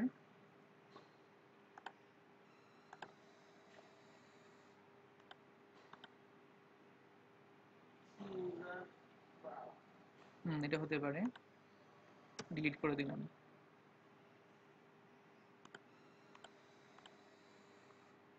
আচ্ছা, একটা ডিলিট করলাম, রিফ্রেশ দিচ্ছি পেজটা, দেখেন লগ আউট ওই করে দিচ্ছি। একটাই গেছে। তার মানে কি, সে আমাকে ওটা দিয়ে ট্র্যাক করতো, তাই না? ব্রাউজারে যখন এইভাবে একটা সেশন ক্রিয়েট হচ্ছে, তখন হ্যাকাররা কি করবে? ওইটা জেনারেট সে ব্রাউজারের সেশনগুলোকে নিবে এক জায়গায় ভার্ডান করবে। তাহলে আমি প্রত্যেকটা সেশনের নামগুলো এরকম পেয়ে গেলাম, ব্রাউজারে যেভাবে দেখাচ্ছে। পাওয়ার পরে অন্যের সেশনটা আমি যদি কোনোভাবে বুঝতে পারি যে ফেসবুক কি নামে সেশন রাখে, তাহলে আমি ফেসবুক সেশনটা পেয়ে গেলাম। আপনি ওই সেশনটা ইউজ করে ফেসবুকের কাছে আরেকটা যদি রিকোয়েস্ট পাঠান, তাহলে কি হলো? লগ ইন হয়ে গেল। আর আপনি যখন লগ ইন হয়ে যাবেন, তখন কি অন্যের হয়ে অন্যের একটা ইনফরমেশন পেয়ে গেলাম। অন্যের ফেসবুক পাওয়া মানে কত ওটা কিভাবে না আমার মেশিনের ব্রাউজার সেশনটা কিভাবে পাবেন না। মানে স্প্যামিং করে সেটা এই জিনিসটা এক সময় ছিল, এখন আর নাই। কিভাবে প্রিভেন্ট করছে দেখেন। ব্রাউজারগুলো আপডেট এই হচ্ছে। এই সমস্যাটা হচ্ছে কমন একটা সমস্যা। এই কমন সমস্যার সমাধানটা ব্রাউজার এবং ল্যাঙ্গুয়েজগুলো নিজেই করে ফেলছে। একটু আগে আমরা কি নামে সেখানে দেখছিলাম, C user, not user, C underscore user. একটা কমন প্র্যাকটিস হচ্ছে এই নেমটা ক্রিয়েট করা হচ্ছে ডাইনামিকলি। প্রথমবার সি ইউজার, পরের বার দেখবেন যে বি ইউজার হয়ে গেছে, কিংবা নেক্সট টাইম হয়ে যাবে A B C M N কিছু একটা। এটা তো পড়া যাচ্ছে, ফেসবুকে পড়া যাচ্ছে, আপনি লারাভেল এটা পড়তেই পারবেন, এটা স্ট্রিং মানে পড়তে পারবেন না বলতে একটা গার্বেজ কোড হবে। যে কিটা সেটাও একটা গার্বেজ কোড, যে ভ্যালুটা সেই ভ্যালুটা হবে একটা গার্বেজ কোড, কিছু একটা মানে ওইটাও আনরিডেবল। হ্যাঁ, ইনক্রিপ্টেড করা। এনক্রিপ্টেড হতেই পারে, এনক্রিপ্ট করলে তো এবিসিডি হয় নাকি? এনক্রিপ্ট করলে হিউম্যান রিডেবল না হলেও সেটা তো এবিসিডি হবে। তো এবিসিডিটা হচ্ছে হিউম্যান আনরিডেবল, দুটোই আনরিডেবল, এটাও রিডেবল না এটাও রিডেবল। অনেক বড় একটা রিডেবল না বলতে মিন করছি যে অনেক বড় একটা ডাটা যেটা মিনিংলেস। তো যখন ওইখান থেকে কোনো একটা রিকোয়েস্ট আসবে, আপনারা জানেন কিনা আপনাদের লারাভেলের লাইফ সাইকেল বা কোডের কোনো কোনো ফ্রেমওয়ার্ক লাইফ সাইকেল কি দেখেছেন? ছোট একটা এক্সাম্পল দেই। আপনি একটা ফর্ম বানাইছেন, সেই ফর্মে কিছু ডাটা আছে, এটা যখন আপনি সাবমিট করছেন তখন কি করতেছেন, কন্ট্রোলারে গিয়ে বা আপনি যখন এটা সাবমিট করতেছেন অন্য একটা ফাইলের মধ্যে, ধরে নিলাম action.php, আমরা সবাই লিখি action.php, এর মধ্যে ডাটাটা প্রসেস করি না? প্রসেস করার পরে কি করি, মাইস্কেল দিয়ে কানেক্ট করি। মাইস্কেল কানেক্ট করার পরে ইউজার নেম লিখি, পাসওয়ার্ড লিখি, ডাটাবেজের নেম লিখি, লিখার পরে কি করি, ইনসার্ট করি মাইস্কেলের মধ্যে। তারপরে সরাসরি শেষে কি করি, ওই লাইনটা যখন এক্সিকিউট হয়ে গেল তারপরে কি করি, এখানে করেন না আপনারা করবেন না, ডিসকানেক্ট করে দিই। ইয়েস, এখানে এসে ডিসকানেক্ট করি। কেন ডিসকানেক্ট করেন? একটা কারণ হচ্ছে মেমোরি ই করে দেওয়া, আর কানেকশনটা থাকলো না এটা। আর মেইন রিজনটাই হচ্ছে কানেকশন যদি ওপেন থাকে তাহলে তো হয়তো আর এসে ঢুকে পড়বে মধ্যে। connection loss। একটা রিকোয়েস্ট শেষ হওয়ার সঙ্গে সঙ্গে এটাকে কানেকশন ক্লোজ করতে হবে, সেটা রকর্ড হোক বা ফ্রেমওয়ার্ক হোক। ফ্রেমওয়ার্ক তো নিজে এটা প্রিভেন্ট করে প্রত্যেকটা রিকোয়েস্টের জন্য, কিন্তু তাহলে MySQL ডাটাবেজে কানেকশন ওপেন হয় আবার ক্লোজ হয়, ওপেন হয় ক্লোজ হয়। তো আমাদের কোড স্ট্রাকচার নিজেরা যদি করি অবশ্যই এরকম হতে হবে, না করলে আপনি ধরা খাবেন। কোনো এক সময় দেখবেন যে আপনার ডাটাবেজে গার্বেজে ভর্তি হয়ে গেছে। ঠিক তেমনি সেশন যখন ইউজ করা হয়, আপনি যখন কিছু এটা ক্রিয়েট করতেছেন, যদি আমরা জানি না এটা ব্যাকএন্ডে হয়, যদি ফ্রেমওয়ার্ক ইউজ করেন, কি কোন কিটা জেনারেট করতেছেন এবং কোন কিটা আপনি এটার ভ্যালু কিছু হিসেবে আপনি জানেনই, CSRF টোকেন যে হয়েছিল, তার মানে আপনি কিটাও চেক করতে পারতেছেন, ভ্যালুটাও চেক করতে পারতেছেন। এই সেশনটা কি অন্য কারো নিয়ে লাভ আছে? যদি নিয়েই নেয়, আপনার নাম সাজেদুল, আমি যদি এটা ইনক্রিপ্ট করি, সাজেদুলকে আমি ইনক্রিপ্ট করলাম, ধরেন PHP যে ইনক্রিপ্ট ফাংশন আছে, ক্রিপ্ট, CRIPT, এটার পিছনে এটাকে ইনক্রিপ্ট করে ধরে নিলাম যে ব্যাপারটা হয়ে গেলো এই ক্যারেক্টারগুলো একটা একটা করে পড়ে। যেমন ধরেন সাজেদুলের জায়গায় এস এর পরে হলো P, এর পরে হলো M, জে এর পরে হলো একটা কিছু, ব্লা ব্লা ব্লা এরকম কিছু। এটা হলো PHP বিল্ডিং ফাংশন, তাই না? যে সে যা কিছু পাচ্ছে পরে একটা এক্সট্রা ক্যারেক্টার অ্যাড করে দিচ্ছে। এখন এর সঙ্গে সিকিউরিটি বাড়ানোর জন্য আমি আরেকটা কাজ করলাম, এখানে একটা সল্ট দিয়ে দিলাম। সল্ট মানে কি? বাংলা মানে কি? লবণ। এর সঙ্গে যখন লবণ দিলাম তখন পি এর জায়গায় হয়ে গেল আর, জেড এর জায়গায় হয়ে গেল জে, এম এর জায়গায় হয়ে গেল এন। এখানে যে অ্যালগোরিদমটা ফিট হওয়ার সময় ধরে নিচ্ছি প্রত্যেকটা ক্যারেক্টারের কথার কথা দুইটা ক্যারেক্টার পরে হয়ে যায়। এ লিখলে কনভার্টার করে সি হয়, পি লিখলে কনভার্টার করার পরে কি হয়, এম হয়ে যায়। ও লিখলে ও এর পরে যে দুইটা ক্যারেক্টার পরে যেটা আছে সেটা হয়ে যায়। তো এটা হচ্ছে একটা একটা অ্যালগোরিদম, এমন একটা অ্যালগোরিদম যেটা আমরা জানি। এটার সঙ্গে যখন একটা সল্ট অ্যাড করব তখন আমরা জানবো না। এটা করবে এক্রিপ্ট করবে হচ্ছে পিএইচপি, আর সল্টিংটা অ্যাড করবেন আপনি নিজে। সর্টিং কি এটা কোনো ফাংশন আছে না? হ্যাঁ, এই যে এটাই ফাংশন প্রিন্ট, এবং সেম প্যারামিটারটা দিলেই সেটা একটা সল্ট হয়ে যাবে। তখন আপনি যখন এটা এখানে যখন একটা কিছু নতুন করে দিলেন তখন এটা এমন ভাবে এনক্রিপ্ট হলো যেটা হ্যাকারের মধ্যে গেস করা সম্ভব না। কিন্তু ভাই তারপরেও তো হ্যাকিং হয়ে যায়, তাহলে ওরা কি করে আবার? গভর্নমেন্ট যে রুলস বানায়, এই লাইট বানাইছে, পাবলিকে যেতে হবে বলছে, মানো না, মানো না। আসলে প্রিভেন্ট করা খুবই কঠিন। যে রুলসটাই তুমি নিয়ে আসো না কেন, আর একটা বুদ্ধি দাঁড়ায় যাবে এটাকে ভেঙে ফেলা। যেমন বলা হয় MD5 হচ্ছে অন ওয়ে ইনক্রিপশন, মানে এখানে যে ডাটাটা দিব সেটা আর জীবনে ওই সেম ধরনের 32 বিট নিয়ে একটা স্ট্রিং তৈরি হবে। এটাকে কখনো ডিক্রিপ্ট করা যাবে, ডিক্রিপ্ট করা যায়ও না। কিন্তু হ্যাকাররা কি করছে, আমি তো জানি কি করে এনক্রিপ্ট করতে হয়। তাহলে আমি MD5 1 এটার যে ইকুইভ্যালেন্ট যে ডাটা সেটা আমি একটা ডাটাবেজে রাখলাম। আবার নিলাম MD5 2, এটার ইকুইভ্যালেন্ট ডাটাবেজে রাখলাম। এভাবে প্রত্যেকটা স্ট্রিং এর, প্রত্যেকটা কমন স্ট্রিং এর ইন্টিজারের ফ্লোটের ডাটা যখন ডাটাবেজে রাখা হয়েছে, বিশাল একটা ডাটাবেজ দাঁড়ায় গেছে। এখন কেউ যদি জানতে চায় যে আশিকুর, আশিকুর না আতিকুর, আতিকুর লিখলে MD5 কি হয়, সেটা ডাটাবেজে আমার আগে থেকেই আছে, দেখাই দিল। এটা একটা রাস্তা বের করার। গুগলের ফ্রান্সে, এবার হয়েছে ফ্রান্সে আর কি, প্রতি বছর কোনো না কোনো একটা জায়গায় ওরা একটা হ্যাকাথনের কম্পিটিশন, হ্যাকাথন একটা অ্যারেঞ্জ করে, যেখানে হ্যাকারদের বলা হয়, এবার ছিল গুগল ক্রোম। গুগল ক্রোমের যে সিকিউরিটি, এটা যদি কেউ ব্রেক করতে পারে তার জন্য $1 মিলিয়ন প্রাইজ মানি আছে। গুগল ক্রোমের সিকিউরিটি কেউ ব্রেক করতে পারলে $1 মিলিয়ন প্রাইজ মানি দেওয়া হবে। শর্ত হচ্ছে এটা ডিসক্লোজ করা যাবে না। কি সমস্যা আছে, এই সমস্যা জনসমক্ষে প্রকাশ করা যাবে না। যদি প্রকাশ করো তাহলে তোমরা টাকা পাবে না, আর প্রকাশ যদি না করো তাহলে তুমি এটা প্রাইজ মানিটা পাবে। তো গুগলের তো এত সিকিউরিটি আছে, তারপরে এই হ্যাকাথন অ্যারেঞ্জ করে কেন? মানে বাগগুলো যাতে ধরায় দেয়। না, বাগগুলো তো ধরায় দিবে অবশ্যই, পাবলিক জানার আগে। আমি তুমি একটা জিনিস প্রবলেম বের করার আগে যেন সে পেয়ে যায়।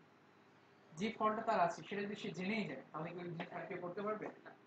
যেমন এই যে session hijacking, CSR token generation, spill injection, প্রত্যেকটা এই কমন সমস্যাগুলোর সমাধান জানে বলে ফ্রেমওয়ার্কের মধ্যে দিয়ে দেওয়া হয়েছে। আরো যদি নতুন কোনো সমস্যা আছে, চয়লার অথওয়েল যে লারাভেলের ক্রিয়েটর, তাকে কোনো বিষয়ে মেল করা যায় না, সাধারণত সে আনসার করে না, কিন্তু টুইট করলেও হয়তো আনসার করে। সিকিউরিটি রিলেটেড কোনো প্রবলেম নিয়ে যদি তুমি মেল করো এখনই, আধা ঘন্টার মধ্যে তোমাকে আনসার করবে। যদি দেখে যে লারাভেল ফ্রেমওয়ার্কের মধ্যে কোনো সিকিউরিটি রিলেটেড ইস্যু আছে, সঙ্গে সঙ্গে উনি এটা আনসার করবে। তো এটা হচ্ছে আসলে সিকিউরিটির ব্যাপারগুলো কি কি ঝামেলা হয় সেটা জেনে থাকা, এবং এর জন্য যে প্রিভেনশনগুলো আছে ইন্ডাস্ট্রিতে সেটা আমরা ফলো করব। এইটার প্র্যাকটিস করার জন্য আমি যেটা করি সেটা হচ্ছে খুব ভালো একটা, আমার কাছে মনে হয় ভালো একটা ওয়েবসাইট হচ্ছে, আম, ভুলে গেলাম তো, how to, How to code. না না না না দাঁড়াও, the PHP the bad way, PHP the bad way, oh PHP the wrong way, yes। ইনি হচ্ছে গুগলের একজন ইঞ্জিনিয়ার, ঠিক কি নাই নাকি এখানে, হ্যাঁ। প্রসিডিউরাল কোড করলে যেমন একটু আগে আমরা উদাহরণ দিচ্ছিলাম যে 9কে স্ট্রিং এর মধ্যেও রাখা যায়, আবার ফ্লোট বা ডাবল করে রাখা যায়, তাই না? তো পিএইচপি আমরা কি জানি, লুজলি টাইপ ল্যাঙ্গুয়েজ, মানে ডেটা টাইপ ডিক্লেয়ার না করলেও পিএইচপি নিজে নিজে নিয়ে নেয়, বুঝে নেয়। কিন্তু অন্য ল্যাঙ্গুয়েজগুলো সি, সি শার্প কিংবা কোর লেভেলের বা মেশিন লেভেলের যে ল্যাঙ্গুয়েজগুলো সেগুলোকে বলে দিতে হয় যেটা আমার ইন্টিজার, এটা আমার অন্য কিছু, ব্লা ব্লা অনেক কিছু। এই সাইটটা তোমরা বুকমার্ক করে রাখো বা দেখো, পিএইচপি দ্য রং ওয়ে। এখানে কমন যে সমস্যাগুলো, এই সমস্যাগুলোর সমাধান এখানে আছে, যেটা যে প্রবলেমগুলো ডেভেলপাররা ফেস করে, ভুল করে, সেটার খুব সুন্দর সুন্দর সমাধান আছে। এটা মেইনলি ফোকাস করা হয়েছে ডিজাইন প্যাটার্নটাকে, বাট আরও কিছু জিনিস এখানে আছে যেগুলো খুবই হেল্পফুল। ওপি নিয়ে আছে, সিকিউরিটি নিয়ে আছে,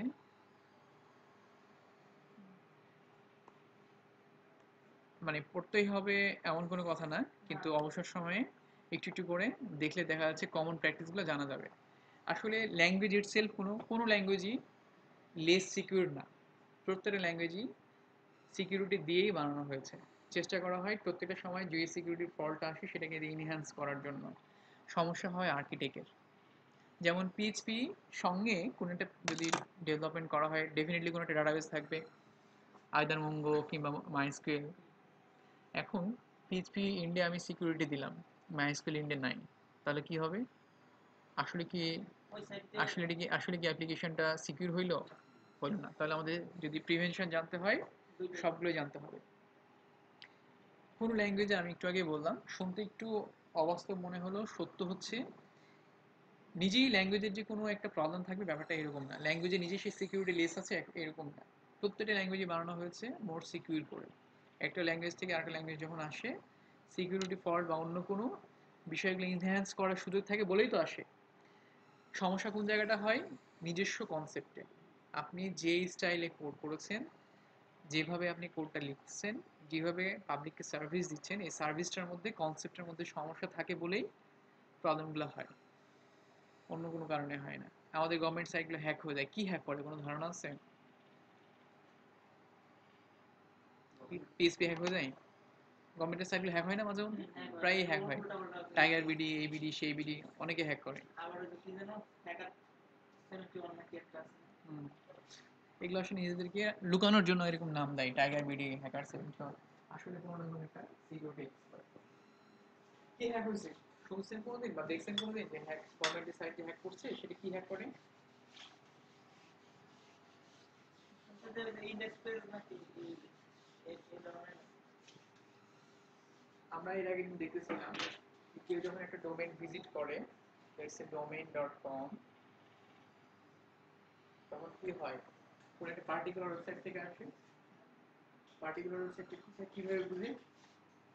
আইপি দিয়ে, ধরে নিলাম 10.2.3.9, এখানে আছে এই ডোমেইনটা, domain.com-টা আছে এখানে, বাংলাদেশি সরকার তো আগে এখানে gov.bd, এই gov.bd-টা আসতেছে ধরে নিলাম এই ডোমেইনটা থেকে। এখন এটা একটা সার্ভার, হ্যাঁ আর এই ডোমেইনটা যে জায়গায় কনভার্ট হচ্ছে, পেছনে একটা ডিএনএস আছে, এই সার্ভারে একটা ডিএনএস আছে,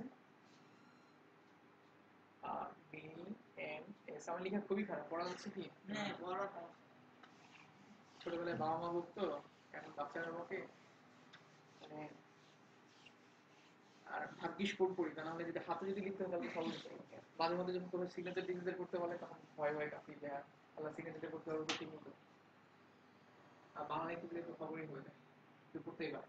এনিওয়ে, তো কি বলতেছিলাম, যে ডিএনএস একটা সার্ভার থাকে। ডিএনএস সার্ভারে কি হয়, এই ডোমেন নেমটা কোন আইপিতে যাবে সেটা প্রিভেন্ট করে। এখন ডিএনএস একটা ইটসেলফে উবুন্টু সার্ভার কিংবা একটা লিনাক্স সার্ভার কিংবা একটা সেন্টওএস সার্ভার কিংবা একটা উইন্ডোজ সার্ভার।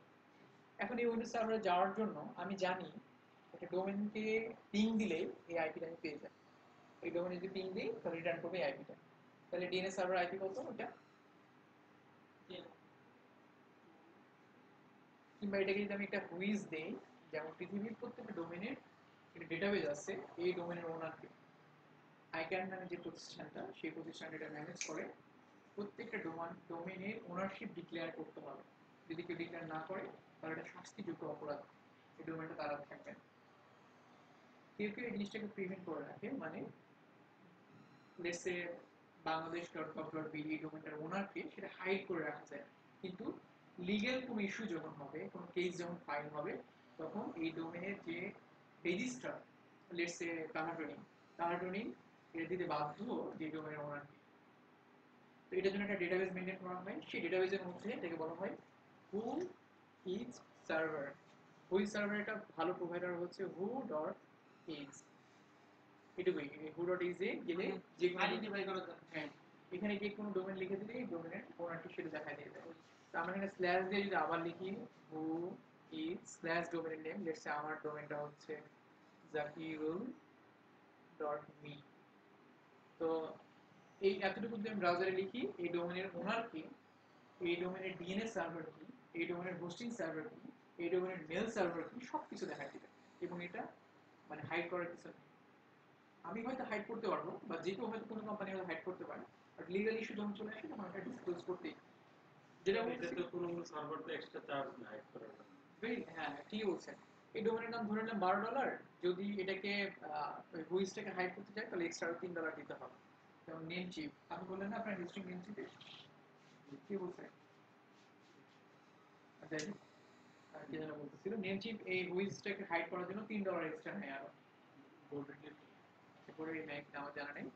তাহলে যখন আমি ডিএনএস সার্ভারটা পেয়ে গেলাম, ডিএনএস এর আইপি পেয়ে গেলাম, আমরা যখন মেশিন ইনস্টল করি, বিশেষ করে উবুন্টু, তখন বাই ডিফল্ট সবাই ইউজার নেম দেয়, নিজের অজান্তেই আসছে দিয়ে ফেলে হচ্ছে অ্যাডমিন। বা রাউটারগুলোতে ইউজার নেম কি থাকে অলওয়েজ, পাসওয়ার্ড কি থাকে, অ্যাডমিন। তো এইরকম এই ডিএনএস যে সার্ভারটা সেই ইউজার নেম ধরে নেওয়া হয় অ্যাডমিন। এখন আমি ধরেন একটা স্ক্রিপ্ট লিখলাম, যে স্ক্রিপ্টটা ডিকশনারি ওয়ার্ডগুলো জেনারেট করবে। ডিকশনারি ওয়ার্ড মানে কি, ডিকশনারি, হ্যাঁ ডিকশনারি ওয়ার্ড মানে কি, মিনিংফুল ওয়ার্ড। হ্যাঁ মিনিংফুল ওয়ার্ড, বা ডিকশনারিতে যে ওয়ার্ডটা আছে, যেমন এ থেকে শুরু করে জেড পর্যন্ত এবং এ থেকে শুরু করে জেডের যে কম্বিনেশন ডিকশনারিতে যেটা আছে সেটা তো তৈরি করাই যায় বা জানাই যায়, বা একটা ডেটাবেসে পাওয়াই যায়। যেমন ধরলাম ম্যান কথাটা, হ্যাঁ, বা ও ম্যান, এগুলো তো ডিকশনারি ওয়ার্ড তাই না? তো আমি অ্যাডমিন চেক করলাম, একটা স্ক্রিপ্ট চালাই দিলাম, অ্যাডমিন যাবে হচ্ছে ইউজার নেম, পাসওয়ার্ড হবে ডিকশনারি ওয়ার্ডগুলো। এরকম করতে করতে 1 কোটি বার চেক করার পরে কোনো না কোনো একটা কম্বিনেশন মিলে যাওয়ার সুযোগ আছে না? এটা কি ওই স্ক্রিপ্টে চেক করবে? হ্যাঁ স্ক্রিপ্ট চেক করো, এটা ফর লুপ চালাই দিলাম।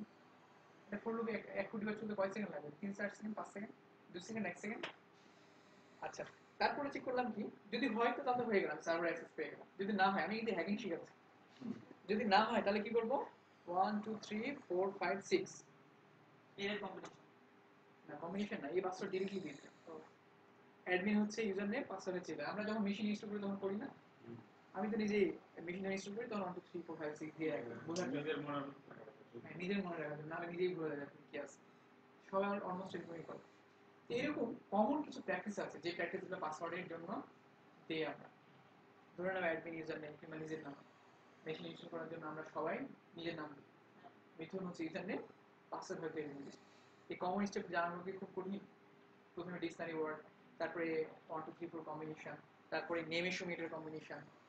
এরকম করতে করতে কেউ যদি একদম আলফা নিউমেরিক দেয়, এই জন্য তো আমাদের পাসওয়ার্ড যখন দিই ফেসবুকে দিই না, যে ফেসবুকে যেটা পেমেন্ট করে গুগলে করে, কি বলে 8টা ডিজিট হবে মিনিমাম।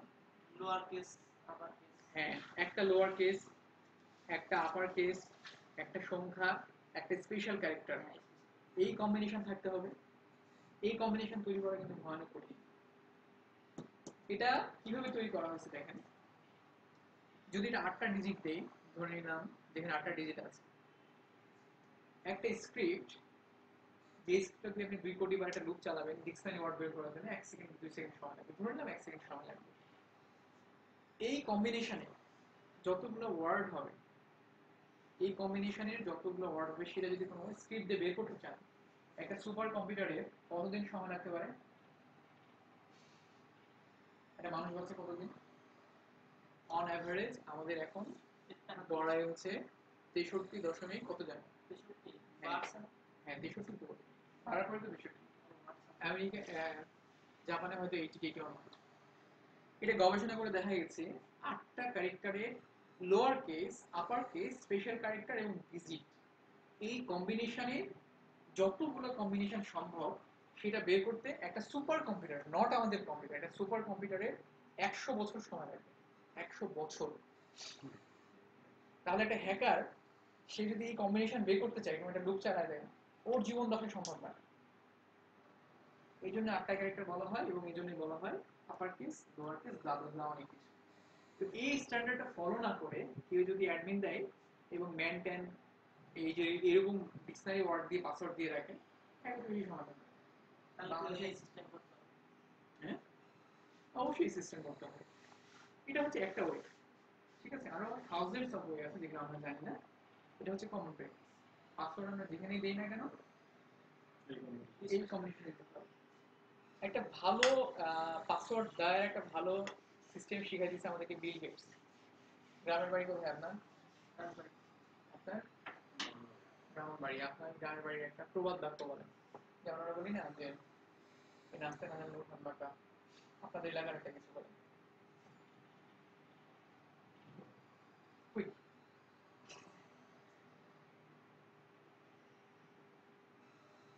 বলেন, শাহিদুল, আপনি বলেন।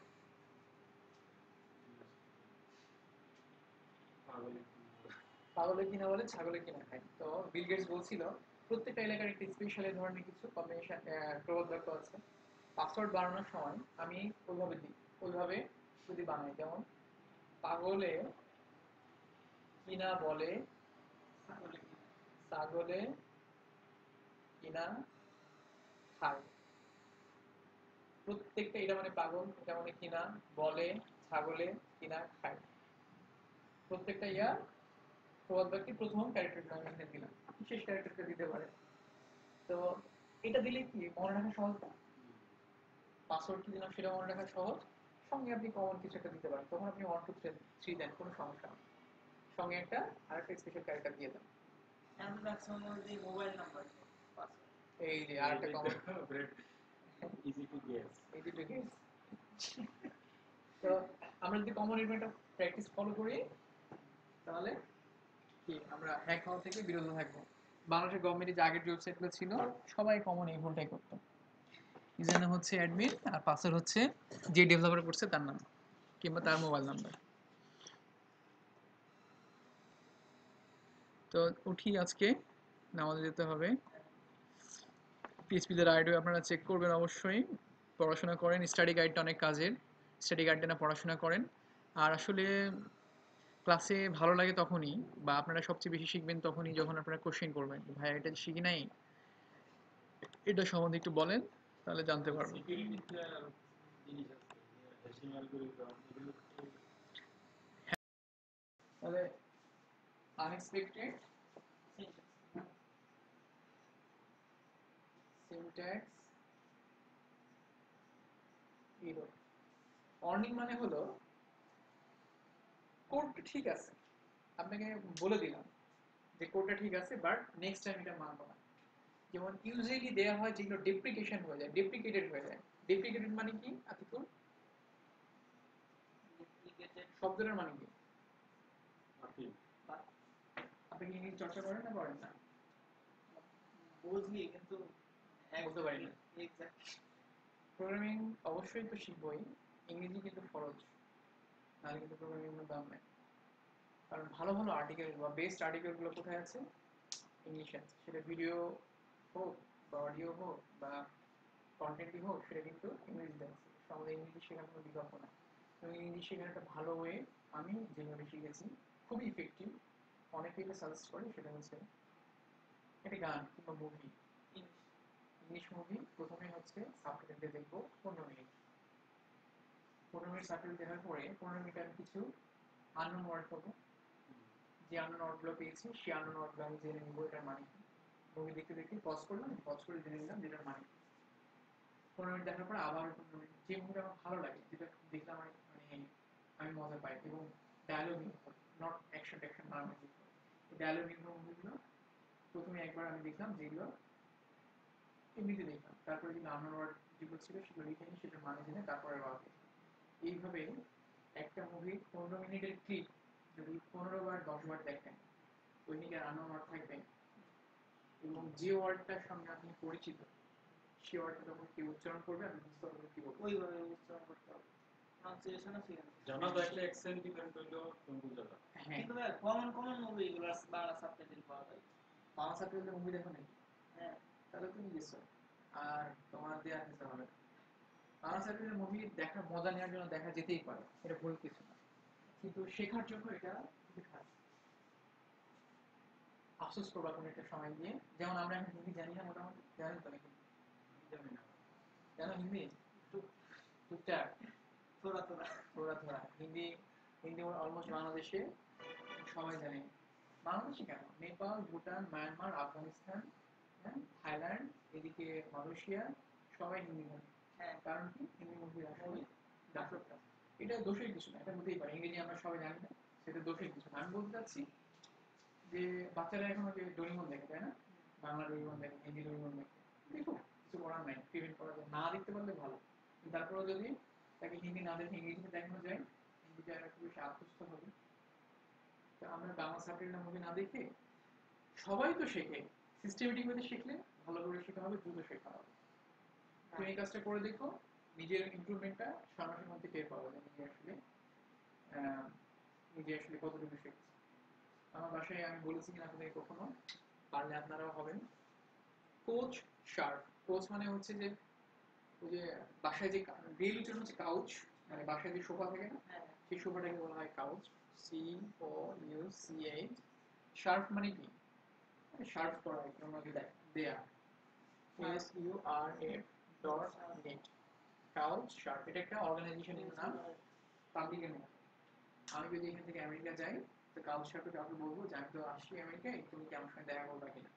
তো ও বললো যে দেখা তো করবোই, আসো আমার বাসায় থাকো। এরকম বাংলাদেশি এখন পর্যন্ত আমার কাছে প্রায় 52 জনের উপরে আসছে বাইরে থেকে, ইউরোপ থেকে, আমেরিকা থেকে, জার্মান থেকে, অনেক জায়গা থেকে আসছে। তাদের সঙ্গে কথা বলছি, কখনো মনে হয় নাই যে আসলে আমি ইংরেজি কম জানি। বরং মাঝে মধ্যে যখন কেউ ধরেন চায়না থেকে আসে কিংবা মালয়েশিয়া থেকে আসে, জার্মান থেকে আসে, তখন ওরাই বলে যে আমার চেয়ে ভালো ইংরেজি জানো। আসলে ওদের চেয়ে ভালো জানি তা না, যার সেকেন্ড ল্যাঙ্গুয়েজ ইংলিশ তার চেয়ে আপনিও ভালো জানেন, জাস্ট আমরা বলি না তাই বা চর্চা করি না তাই। এটা আপনার মেম্বার হতে পারেন কালচারাল পার্টনে। এখানে যে কেউ বাংলাদেশে আসলে আপনার ইনভাইট করবেন, তুমি আসতেছো আমার বাসায় থাকো, এতে আপনার মেহমানদারি হলো, আপনি অন্য একটা লোককে জানলেন, এক্সপ্লোর করলেন, মজাও পাইলেন, কথাও বললেন। ইংরেজি জানাটা খুবই খরচ। ইংরেজি not only a language, it's a technology. ওয়েবে যত কন্টেন্ট আছে সেই কন্টেন্টে ম্যাক্সিমাম 90%, 85%ই হচ্ছে ইংলিশ। সো এটা আমাদের জানতেই হবে। কি না যেন কথা বলতেছিলাম, আমি তো ভুলে গেছি। ও হ্যাঁ, কনফিগারেশনে তো এটা অর্নিং, ফার্টাইল ইরর, তারপরে ছিল আনএক্সপেক্টেড সিনট্যাক্স ইরর, কিছু কিছু আছে ডেপ্রিকেশন। ডেপ্রিকেটেড মানে হলো এখন পিসি ভার্সন কত চলতেছে? কারেন্ট ভার্সন 7.1 7.2 রিলিজ হয়েছে। 2 weeks 7.2। তো 7.2 তে দেখা গেল যে ফাংশন লেখার নিয়ম আমি জানি না কি আসছে, ধরে নিচ্ছি যে এইভাবে লিখে কথার কথা। তো 7.3 তে গিয়ে ওরা চিন্তা করলো যে না এইভাবে লিখবো না, অন্যভাবে লিখবো। তো যেটা অন্যভাবে লিখবো সেটা আগের রিলিজে বলে দেওয়া হয়, যেটা ডেপ্রিকেটেড। যেমন PHP তে আগে PHP 4 এর মধ্যে ভ্যারিয়েবল এখন কিভাবে লিখি আমরা, জাস্ট ডলার সাইন দিয়ে পি দিয়ে একটা ভ্যালু দিয়ে দিই, তাই না? আগে লিখা হয় যে এরকম জাভাস্ক্রিপ্টে যেমন দেওয়া হয় আর পি ব্লা ব্লা ব্লা এরকম। এটা PHP 4 থেকে 5 এ গিয়ে চেঞ্জটা আসছে। এটা একটা র্যাপিড চেঞ্জ, বা সরি এটা একটা অনেক বড় একটা চেঞ্জ, র্যাপিড না অনেক বড় চেঞ্জ। তো যেটা ডেপ্রিকেটেড বা যেটা ওয়ার্নিং, সেটা আমরা যখন ডেভেলপ করবো তখন নেক্সট রিলিজে যেন এই জিনিসটা আমরা না করি। ওয়ার্নিং দেয়। ওয়ার্নিং যেটা দেওয়া থাকে, বা ওয়ার্নিং তো আসলে অন্য এররের জন্য দেয়, বাট মেইনলি হচ্ছে ডেপ্রিকেটেড যেটা হলে সেটা যেন আমরা প্র্যাকটিসটা না করি। ফ্যাটাল এরর মানে তো ভাঙানো ভুল, আর আনএক্সপেক্টেড সিনারিও মানে কোনো একটা আমাদের কোডে ভুল হয়েছে। Code character miss. এই যে ওয়ার্নিং, ফ্যাটাল কিংবা আনএক্সপেক্টেড সিনট্যাক্স এরর যেটা, সেটা কি যে ভিজিটর তার দেখানোর দরকার আছে তাকে? আমার যে ভিজিটর তাকে দেখলে তো সে কোড দেখলে তো বলবে যে ওসে ফালতু হয়েছে। আমরা কি করতে পারি, এটাকে প্রিভেন্ট করতে পারি কিভাবে? এই একটা সুন্দর মেসেজ দিয়ে এরর হ্যান্ডলিং দুটো ওয়ে আছে। এক না জানো না একটা মেসেজ দিয়ে কাস্টমাইজ হ্যাঁ কাস্টমার এই ধরনের ইউজ দিলে এটা দেখা যায়। PHP তে প্রত্যেকটা রিকোয়েস্টকে 200 থেকে শুরু করে 500 পর্যন্ত কিছু কোড দিয়ে ডিফাইন করা। আপনি একটা ওয়েবসাইটে গেলেন, সেখানে যদি আপনার সাকসেসফুল কিছু দেখানো হয় সেটা হচ্ছে 200, যদি সাকসেসফুল না দেখিয়ে না আসে তখন সেটা হচ্ছে সম্ভবত 300। নাম্বারগুলো দেখে নিতে হবে, খুবই প্রত্যেকটা লিস্ট আছে। যদি একটা সার্ভার রিলেটেড কোনো ইস্যু হয় তখন সেটা 500। তো কোনো একটা ইরর হলো, যেমন ধরুন ওয়ার্নিং, সেই ওয়ার্নিংটাকে যদি আমরা ট্রাই ক্যাচের মধ্যে লিখি তাহলে কি করবো, ট্রাইয়ের মধ্যে একটা ব্লক থাকবে, আবার ক্যাচের মধ্যে একটা ব্লক থাকবে। যদি ট্রাই এটা সাকসেসফুলি হয় তাহলে হইলো, যদি কোনো এরর হয় তাহলে ক্যাচ করবে এখানে, তখন আমরা বলে দিব যে আমার সার্ভারে একটু সমস্যা হয়েছে, তুমি একটু পরে আসো বা আমরা এটা ফিক্স করতেছি। এটা একটা ওয়ে যেটা আপনারা বলছেন যে আইদার তাকে এটাকে হ্যান্ডেল করে সুন্দর করে দেখানো, কোনো সমস্যা হয় তাহলে সেটা দেখানো। এটা হলো বেটার ওয়ে। আরেকটা খারাপ ওয়ে হচ্ছে PHP INI মধ্যে INI, এটা একটা পাথ। আমি যেসব কথা বলতেছি এগুলো কিন্তু কোনোটাই শেয়ার্ড সার্ভারের জন্য না, শেয়ার্ড সার্ভারে এই ধরনের সুবিধাগুলো থাকবে। আর ধরে নেওয়া হয় যে ডেভেলপারদের মানে সার্ভারে বা হোস্টিং অ্যাক্সেস আছে। PHP INI এর মধ্যে একটা ফাইল আছে বা একটা কনস্ট্যান্ট আছে, যে কনস্ট্যান্টের নাম হচ্ছে display error, display underscore error equal, এটা ইউজুয়ালি এটাকে অফ করে দেওয়া থাকে, মানে আপনার যে প্রবলেমটা হবে সেই প্রবলেমটা দেখাবে না, অফ। আমরা ডেভেলপমেন্টের জন্য ইচ্ছা করে এটাকে চেঞ্জ করে কি করে দিন, অন করে দিন। যদি অন থাকে তাহলে সেটা আপনি দেখতে পারবেন, না হলে দেখতে পারবেন না। আচ্ছা, প্রথম কথা হচ্ছে ডিসপ্লে তো অন করলাম, এখন কোন ধরনের এরর আমি দেখব? পিছনে 3-4 ধরনের বা অনেক ধরনের এরর, তার মধ্যে সবগুলো এরর যদি আমি দেখতে চাই তাহলে একটা টিলিশ সাইন, এরকম একটা সাইন এটা হলো না কি ঢেউয়ের মতো একটা সাইন সবার উপরে বাম দিকে আছে, লেখার পরে ই ওয়ার্নিং, এটাকে লিখে যদি আমরা অন করে দিই তাহলে যে ধরনের এরর হোক না কেন সবগুলোই সবগুলো শো দেখাবে। আমরা একটা গুগল করে পেয়ে যাবো আর কি, ওয়ার্নিং কিংবা ফ্যাটাল কিংবা সিনট্যাক্স এরর, হ্যাঁ ডেপ্রিকেশন, সব কিছু এই ধরনের এররগুলোর প্রত্যেকটা আলাদা নাম আছে। এই নামগুলোকে দিয়ে প্রত্যেকটা আলাদা ইচ্ছে করে অন করা যায় অথবা অফ করা যায়। প্রোডাকশন যে সার্ভার মানে যেখানে কোড রান হয়, ভিজিটর আছে দেখে, সেখানে এগুলোকে ইচ্ছা করে অফ করে দেওয়া হয়। কখনো কি লক্ষ্য করছেন, লেটস সে ফেসবুকে গেলাম, ফেসবুকে যাওয়ার পরে লিখছি sajidul.com, ফেসবুকের পরে ধরে নিচ্ছে এই পেজটা কি আছে ফেসবুকে, তখন কি দেখানো হয়, দেখানো হয় 404 ওয়েব পেজ নট ফাউন্ড, 44 না 404, যাই হোক আরো আছে এরর, হ্যাঁ এরর তো আরো আছে, মানে হ্যাঁ পেজ না থাকলে পেজ না থাকলে 404, 200 থেকে 500 পর্যন্ত অনেকগুলো এরর আছে। এই যে হ্যান্ডলিংটা প্রত্যেকটা ডেভেলপমেন্ট বলা হয়ে থাকে, প্রত্যেকটা ডেভেলপমেন্ট হচ্ছে ফার্স্ট তোমাকে ধরে নিতে হবে এরর হবে, এরর ফার্স্ট কোডিং স্টাইল বলা হয়, মানে সমস্যা হবে সেটাকে আমরা ক্যাচ করব, সেই ক্যাচ করে তারপরে লিখব। এটা হলো আর কি আছে প্রিন্সিপাল দেখানো হয়েছে, প্রসেস দেখানো হয়েছে, প্রসেস প্রসেস একই জিনিস। এটা হচ্ছে আপনার একটা সাইড থেকে আরেকটা সাইডে ন্যায় ডাটা দেখলে মনে হয় আমরা করে ইনজেক্ট করে দেখা এটা তো কোড লিখতে হবে, করা যায় এটা। যেমন দেখলে আপনার একটা কার্ড আছে, লিনাক্স মেশিন লাগে, কার্ড নিয়ে ধরুন আপনি যেভাবে ফর্ম রিকোয়েস্ট করেন সেই ফর্ম রিকোয়েস্ট আমি কার্ড দিয়ে করবো, কার্ডের মধ্যে লিখে দেবে এটা দেখেন simple. Remote coding remote code injection মানে হচ্ছে রিমোট সার্ভার থেকে এসএসএইচ দিয়ে আপনি কিছু একটা অন্য একটা ফর্মের মধ্যে কিছু একটা ডাটা ইনসার্ট করলেন। ওখানে দুটো ইঞ্জেকশন আছে তাই না, একটা হচ্ছে ক্রস সাইট রিকোয়েস্ট করবে, এটা আছে ক্রস সাইট স্ক্রিপ্টিং আর cross site request forgery. Cross site scripting মানে হলো এরকম, এর আগে একটা ক্রস সাইটে দেখা যায়। হ্যাঁ ওটা ছিল হচ্ছে request forgery. Cross site scripting হচ্ছে লেটস সে গুগল,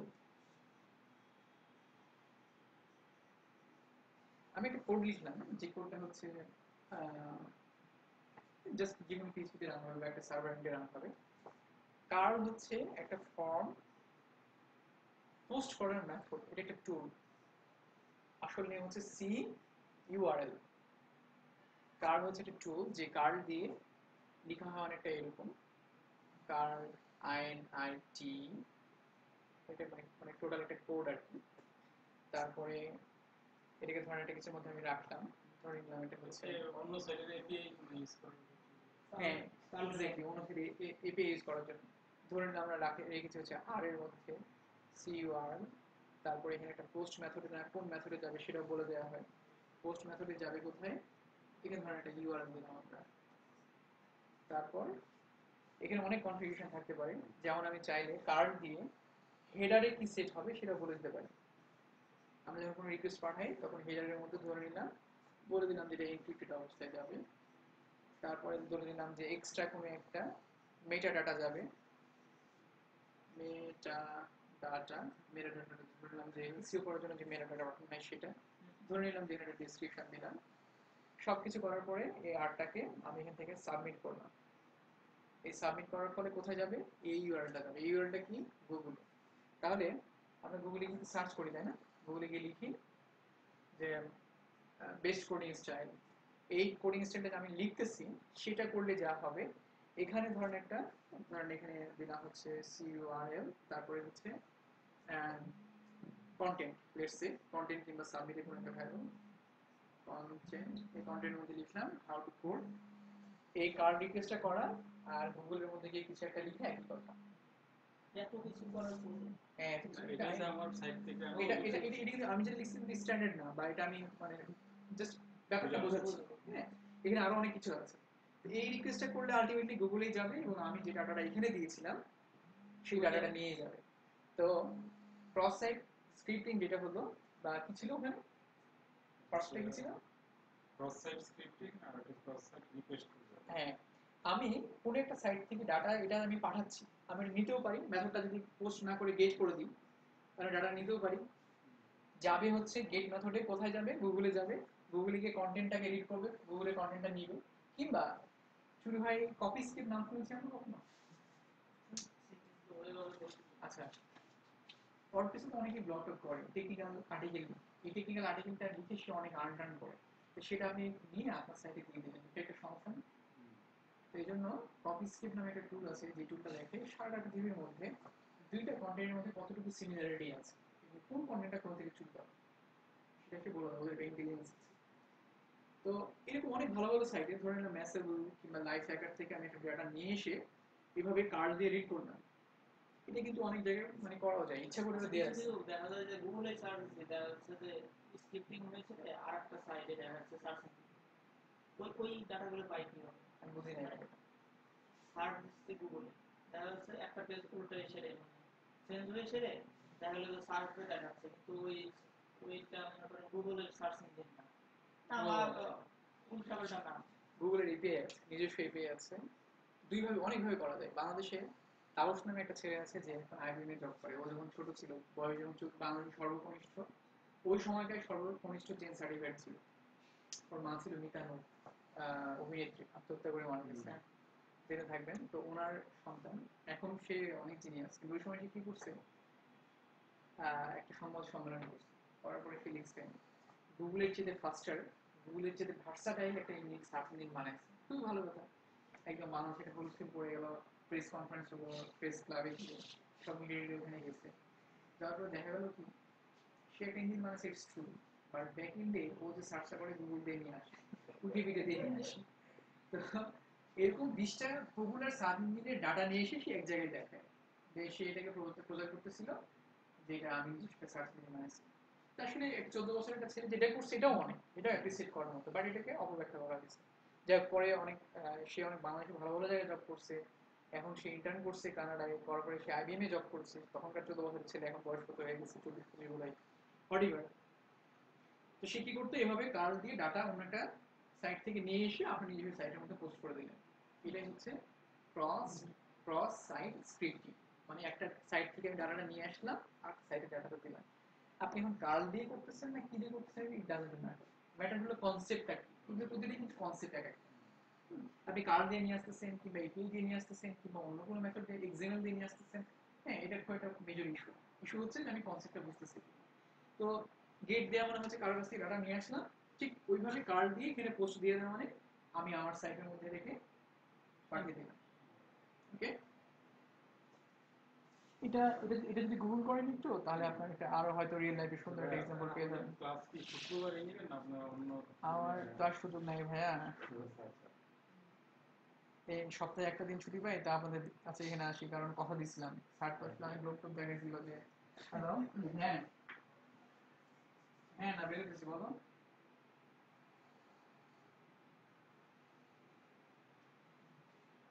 আচ্ছা দিচ্ছি।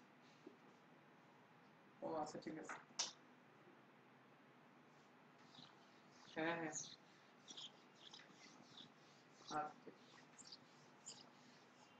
দেখ উদ্দেশ্য হচ্ছে যে আপনারা যেন শিখেন, আপনারা যেন ইন্ডাস্ট্রিতে কিন্তু ভালো প্রোগ্রামারের যথেষ্ট শর্টেজ, এন্ট্রি লেভেলে বা মানে শেখার জন্য মানে চেষ্টা আমি বলবো আমার সেট থেকে ত্রুটি নেই।